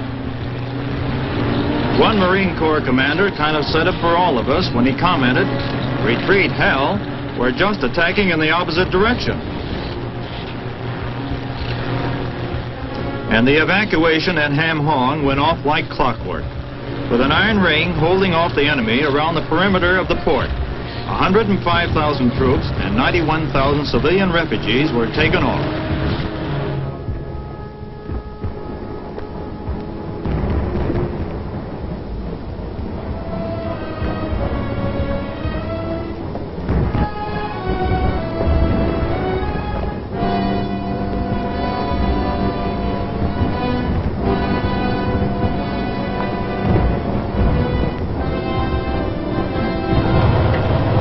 We saved more than 17,000 vehicles and 350,000 tons of equipment.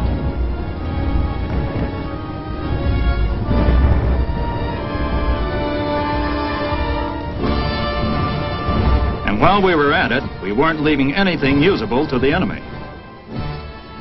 Fuses set, and the last man out. And that was the end of Hungnam.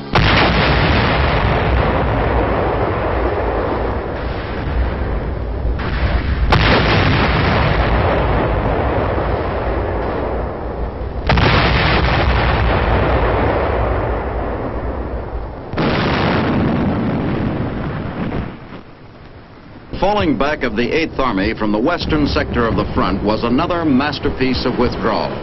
Pressed by 6 full Chinese Communist armies, with 4 more in reserve, UN troops pulled back a full 150 miles, protecting its own flanks and fighting a rearguard action most of the way.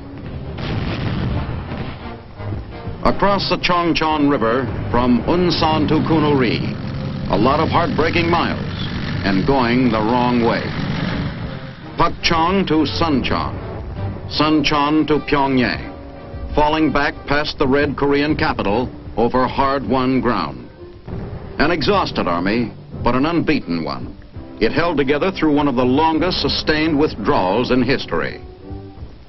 An orderly pullback, but managing to move faster than the pursuers, fighting them off when they came too close, costing the enemy huge casualties, holding them up when necessary to allow a reserve to build in back for a stand.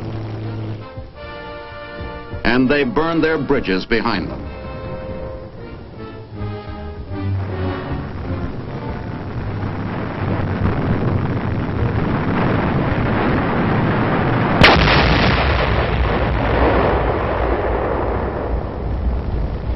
The hardest pill of all to take, back across the 38th parallel, the line the aggressor had violated to plunge the United Nations into an unwanted, ruinous war.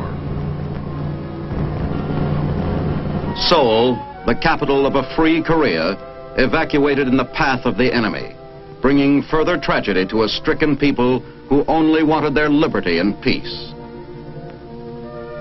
On back, south of Seoul.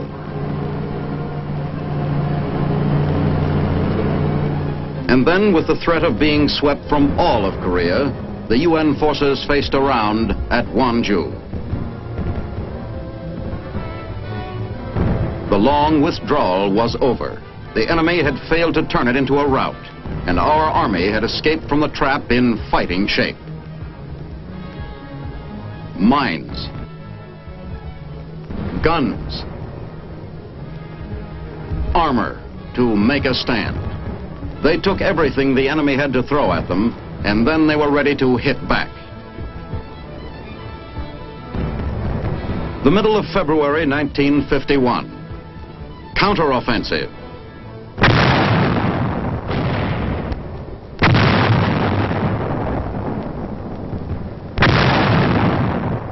I was in on that. We punched forward. It was only then we got some idea of what our withdrawal had cost the enemy in the way of losses of men and materiel and overextended lines. Not that it was easy, but we found that a lot of the sock had gone out of them. And I don't mind admitting it was a lot better feeling going the other way, due north. Everybody felt it. And the attack moved up, coordinated like it was a maneuver in training camp.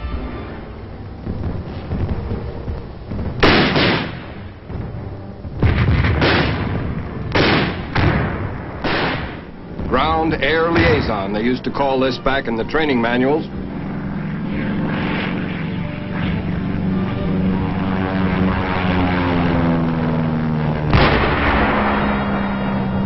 The team on the ground calls the shots. The Air Force delivers them.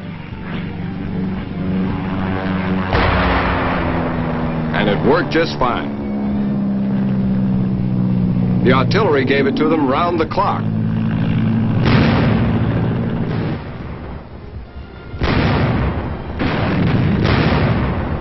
Blasting the Reds where the observers thought it would hurt worse, and clearing the path in tight spots for the infantry.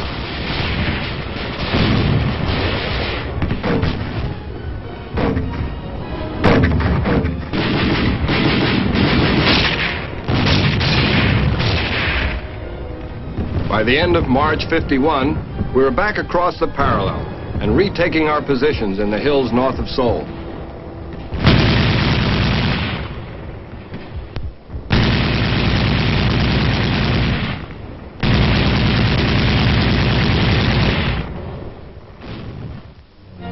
The Chinese were to make one more real try, their biggest of the war.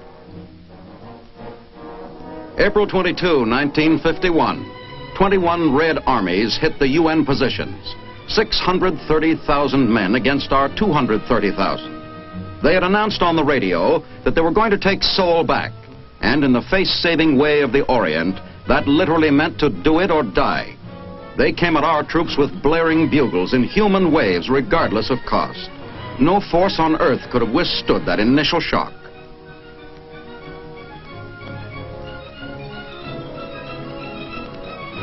But at Seoul, we held. Our defense position in the battle had the code name Golden Line. It was 24 carat. The capital had been taken for the last time. The UN command mounted its own offensive a few days later.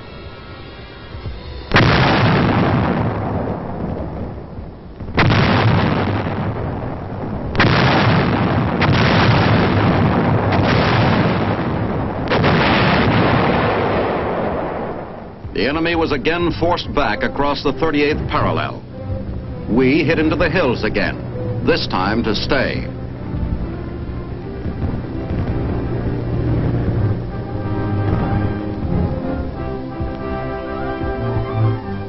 On 10 July 1951, Red officials met with United Nations representatives to talk about a truce. With the same senseless disdain for sacrifice of lives that started the war, the communists stalled through 2 years of bloody deadlock. Before extinguishing the Holocaust they lit. The men of the UN command broke down their fortifications and moved back from the positions where they never wanted to be, but from which they wouldn't be pushed. General Clark had spoken for all of them. We have stopped the shooting. That means much to the fighting men and their families. and it will allow some of the grievous wounds of Korea to heal. Therefore, I am thankful.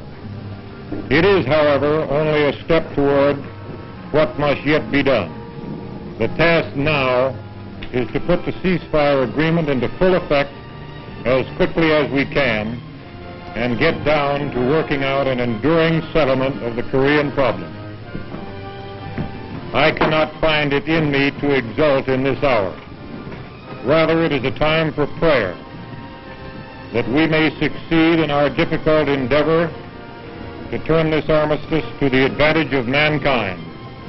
If we extract hope from this occasion, it must be diluted with recognition that our salvation requires unrelaxing vigilance and effort. You have seen how our own armed forces and our allies of the United Nations have answered aggression in Korea. Maybe the aggressor will take the lesson to heart. Maybe not. But at least now he should know that there will never be another Munich. Maybe they'll recognize the fact that though the free peoples of the world want to live in peace, they are ready to fight where freedom is threatened. Now, this is Sergeant Stuart Queen inviting you to be with us next week for another story in The Big Picture. The Big Picture is a weekly television report to the nation on the activities of the Army at home and overseas. Produced by the Signal Corps Pictorial Center. Presented by the U.S. Army in cooperation with this station. You can be an important part of the big picture. You can proudly serve with the best equipped, the best trained, the best fighting team in the world today, the United States Army.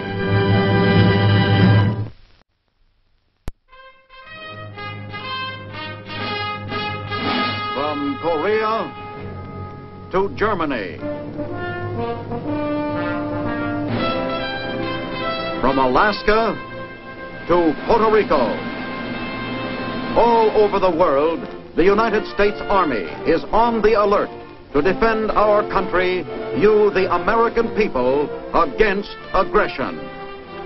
This is The Big Picture, an official television report to the nation from the United States Army. Now, to show you part of the big picture, here is Sergeant Stuart Queen.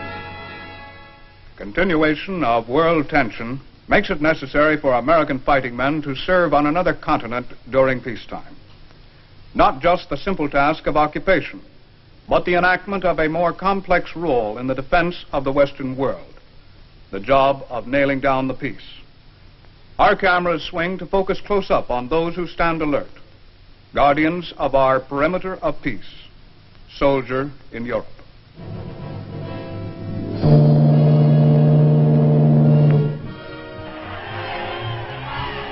That was the day, May 7th, 1945, VE Day.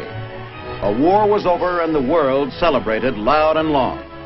Most of us would be going home, but there was still a job to be done, and some would have to stay. The second time in a quarter century that American soldiers would serve in Europe in peacetime.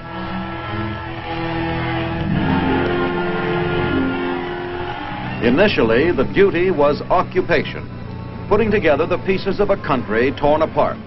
The job was done by outfits like the 1st Division, who had had a great record in World War II. But soon, occupation methods were put aside.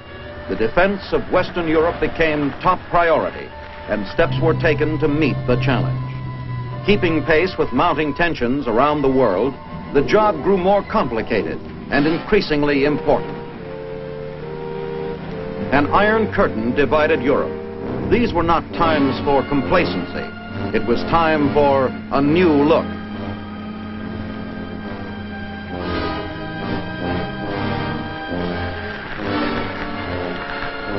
From 7th Army Headquarters near Stuttgart, Germany, General William M. Hodge keynotes that new look.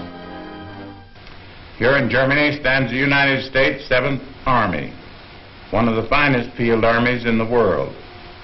The divisions that make up 7th Army form a strong, well-knit fighting machine.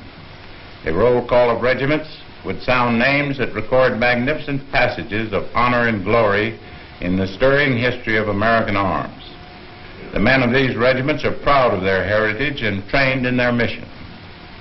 7th Army troops, representing 48 states and the territories of the United States, do not stand idle in garrison. They are skilled and proficient.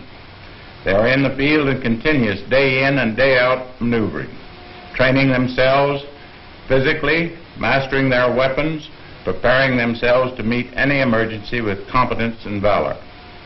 Tonight, while you sleep, men of the 7th Army, along with fellow members of the NATO team, will be in the woods and fields of Western Europe, working on military problems of many types. These men are watchful and alert. They keep a ceaseless vigil.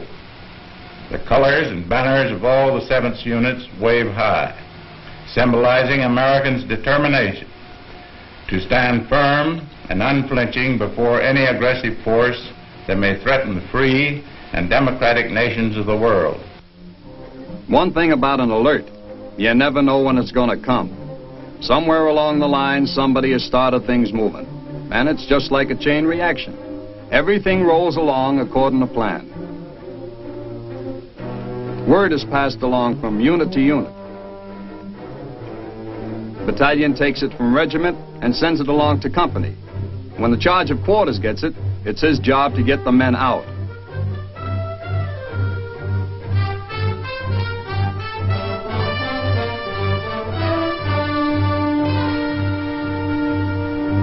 He's not always a popular guy when he sticks his head in the door and gets us out of a nice warm bed. But he's just doing his job, and it sure is necessary when you think of how easy this could be the real thing.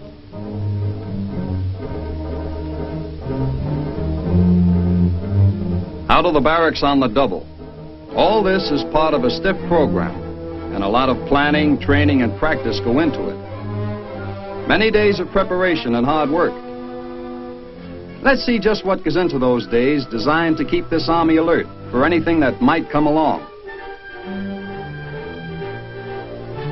Take an average day. This is the kind of effort that's put into making us alert fighting men.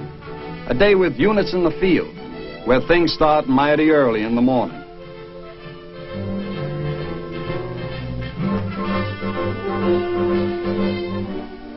Crawling out of the sack and getting dressed without the usual conveniences of home.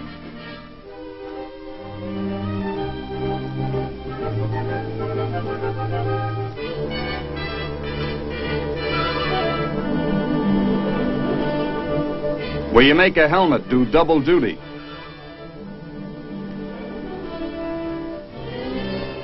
Each of these average days is part of a big purpose, to make us better soldiers, to sharpen up techniques, renew skills, learn new jobs. All because guys on the other side of that metal fence are walking around with loaded pistols.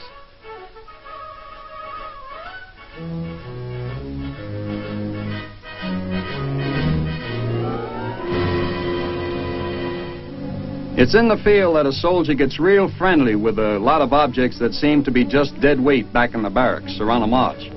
Small arms or entrenching tools, for instance.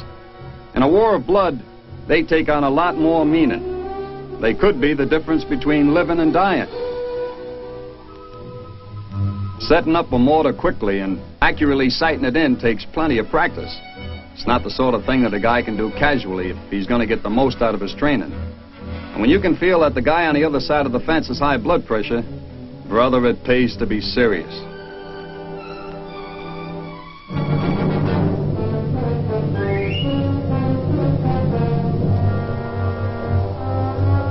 Officers and combat veterans who know the score keep training rolling along at a fast clip.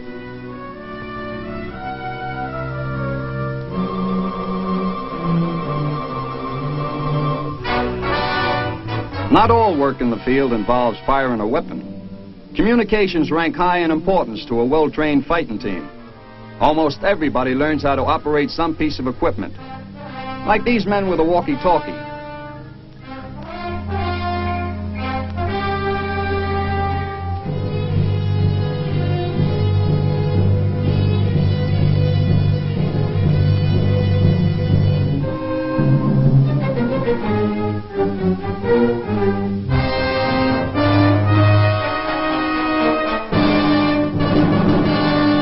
Another means of communication is an air-ground pickup.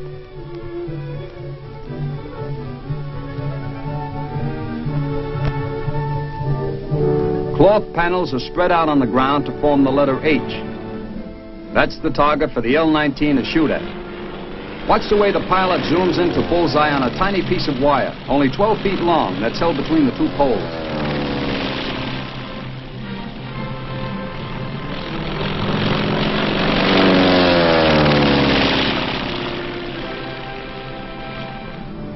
One thing about our training, we're taught to know what we're doing and why.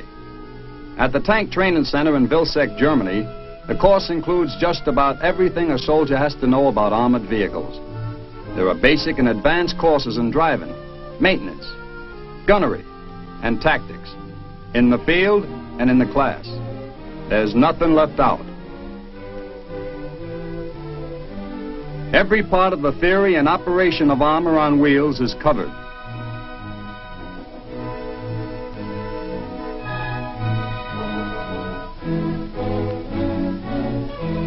We do a lot of work with mock-ups and blow-up models of most of the equipment we use.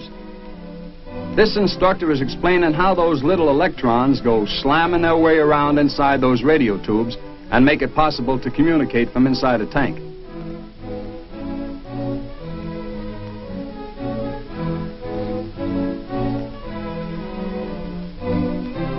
The firing range with moving targets is just like a carnival shooting gallery. After you get to know the ins and outs of each component, you get a chance to put that information to use. A mighty big operational training program includes working with other units on maneuvers. Maneuvers that take our outfits stomping up and down our side of the line.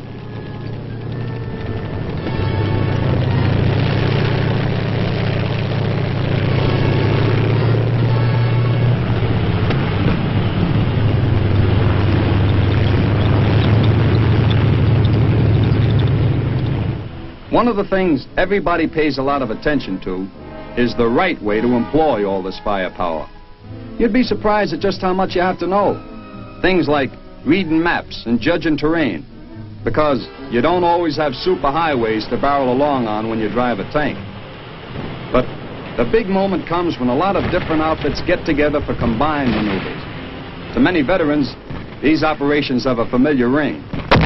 They've seen war in the past. And here, actual battle conditions are very closely reproduced.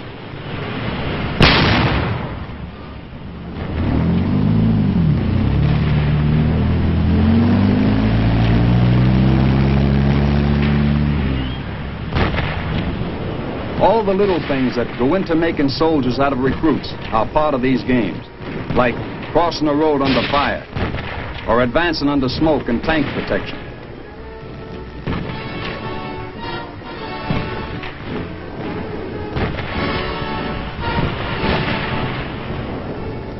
The town to be taken and the particular problem at hand is just on the other side of that hill. The approaches get a heavy bombardment. Then, men and tanks move forward, just like the whole thing was for keeps.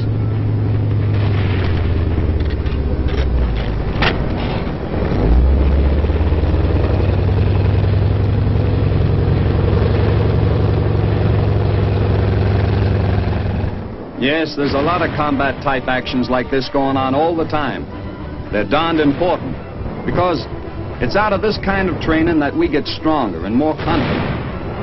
Another thing is that it's here that certain guys will show that they have more on the ball than the next one, and they become leaders. But most important of all, it's only through this kind of action that a lot of different units get a chance to work on common problems and become welded into an army. An army that knows how to fight and is ready when called.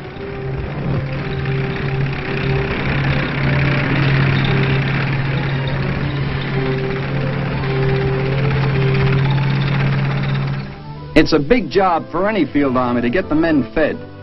Usually, supplies have to be trucked in from distant points. Some of our dairy products, like eggs and butter, come all the way from Denmark. Fresh baked bread is the last item on this pickup.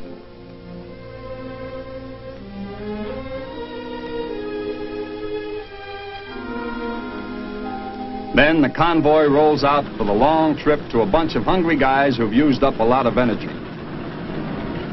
Nobody has to be called twice. Everybody hits that chow line and hits it hard. When you mix all that good grub with a big appetite, clean air, and in a setting that resembles a picnic ground, well, you just can't seem to eat enough.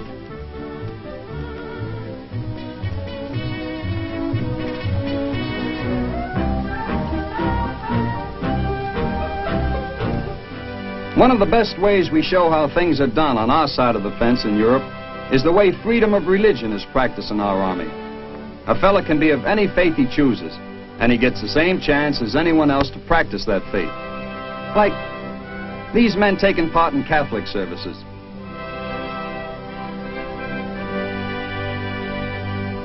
Or the men of the Jewish religion conducting their services in front of an altar set up in the field on the front of a Jeep.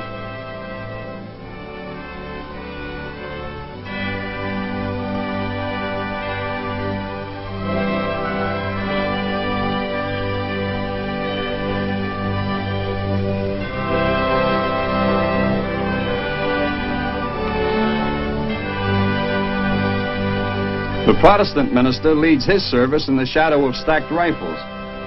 Chaplains are part of our regular Army life. They're always ready to assist in the spiritual development of any soldier.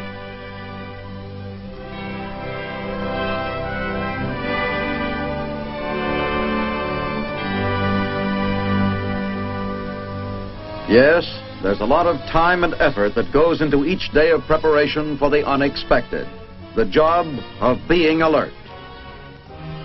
But an army is composed of more than a front line, of men who drive tanks or fire a mortar or a cannon.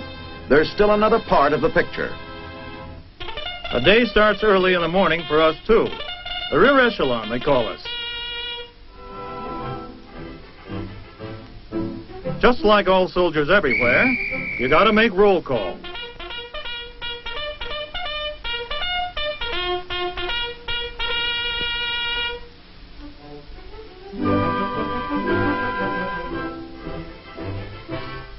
The man blows that whistle, and you hustle out to be there when the platoon sergeant starts counting noses and passes on the word that all are present or accounted for.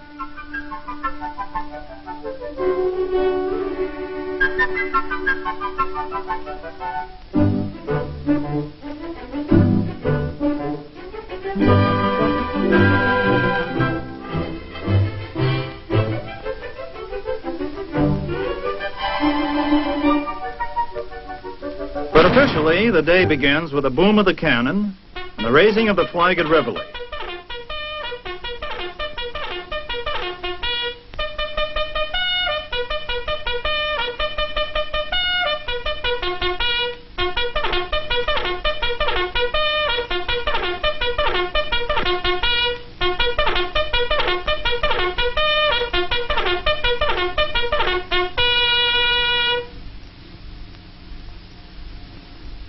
Physical training.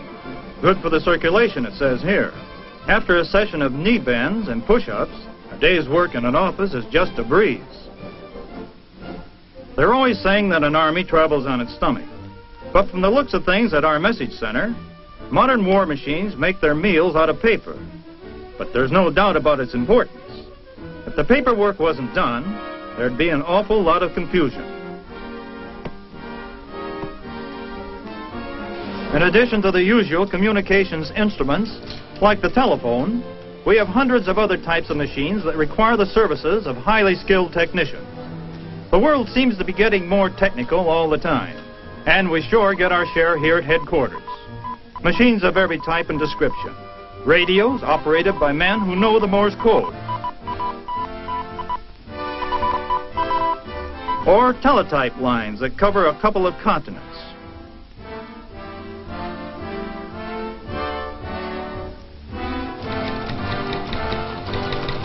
And, of course, there are the special devices used for coding and decoding messages.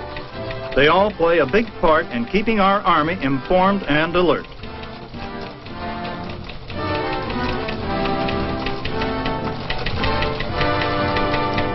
These are tense times in Europe, and until there are concrete indications that the situation will change, Our forces will just have to keep maintaining constant watch, keeping things well oiled against any surprises. But it's not all nose to the grindstone every minute. Off-duty, there are plenty of social activities. Sports, for instance. Baseball is still the national pastime here, and there's a lot of hot competition in Service League games.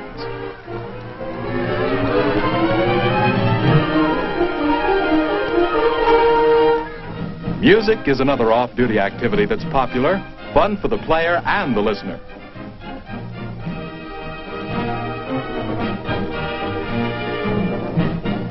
When this group played at Stuttgart's Wilhelma Gardens, they had an appreciative audience, and it was standing room only for the birds. The quality of our musicians surprised a lot of Europeans. One of them said, "We knew Americans could make good automobiles, but we never knew you could play music like this." We've been making a lot of friends with those clarinets and trombones. Other emissaries of pleasure and goodwill are the 43rd Division's Winged Victory Chorus.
A lot of fellows are getting a chance to do things that they've always wanted to do back home, like riding horses.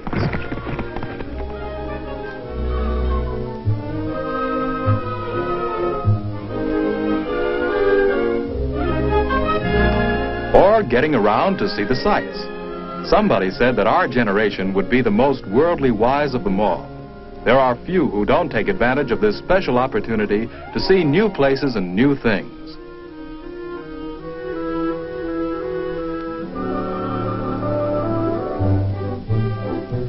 All kinds of tours can be easily arranged, or a guy can just go off by himself and prowl the countryside if he wants.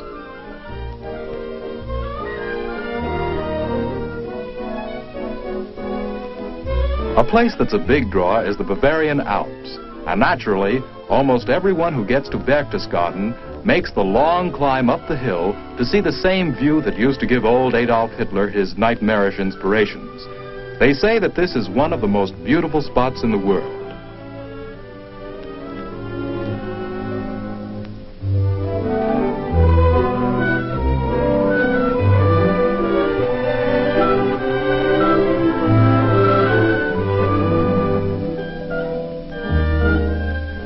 These bombed-out ruins are all that were left of 3 churches.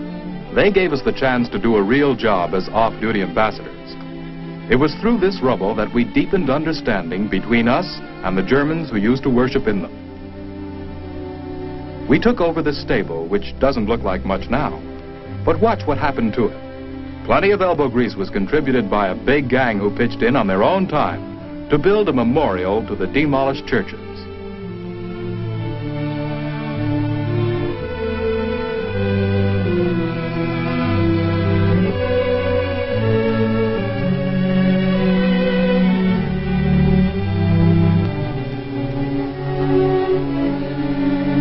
After the first coat of paint went on the walls, it started to look like something. And after the whole thing was finished, it was something that everyone was proud to have had a hand in. A humble stable had become a friendly chapel in which each could worship his God.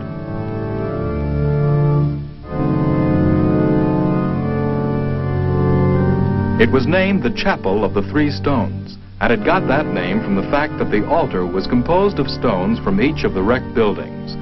The amazing thing about this whole project was the amount of goodwill shown by all concerned. General Hodge summed it up at the dedication. I congratulate you upon your accomplishment in constructing this house of worship as a symbol of community goodwill and religious tolerance. May it be shared by all, military and civilian, and our German neighbors. It stands here today as a symbol of freedom, tolerance, and peace among men. A stable, the birthplace of Christ, has become a first place of worship for all men. Perhaps the most vital function of our European training is our role in the integration of the fighting forces of NATO. That's the North Atlantic Treaty Organization, composed of 14 countries. War games and combat exercises are being held constantly. Combined maneuvers with units who don't speak the same language call for a lot of careful preparation. Otherwise, things could easily turn out like that story about the Tower of Babel. We're playing a big part in making NATO a worthwhile working proposition. A lot of equipment and personnel are going into the training and support of the armies of smaller countries. The goals of NATO are to prevent war, if possible, by building such strength that any aggressor will hesitate to attack, or if attack does come, to defend Europe until victorious counterblows can be launched.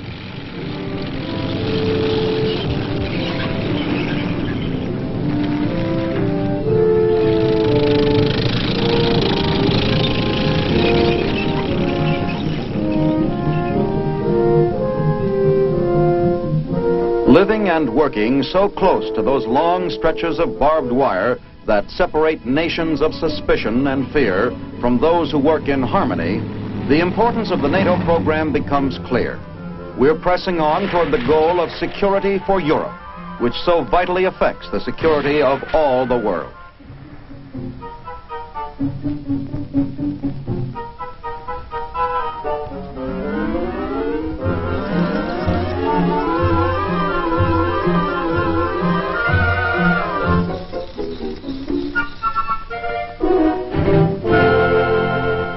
At sundown, retreat, one of the most colorful ceremonies in Army life.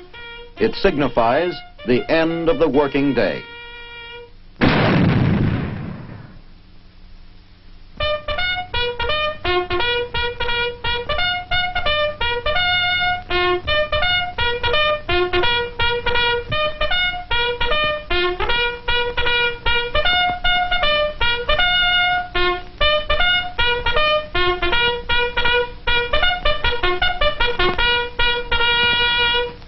So ends an average day, with American arms standing as a bulwark of peace and freedom against the threat of war and slavery.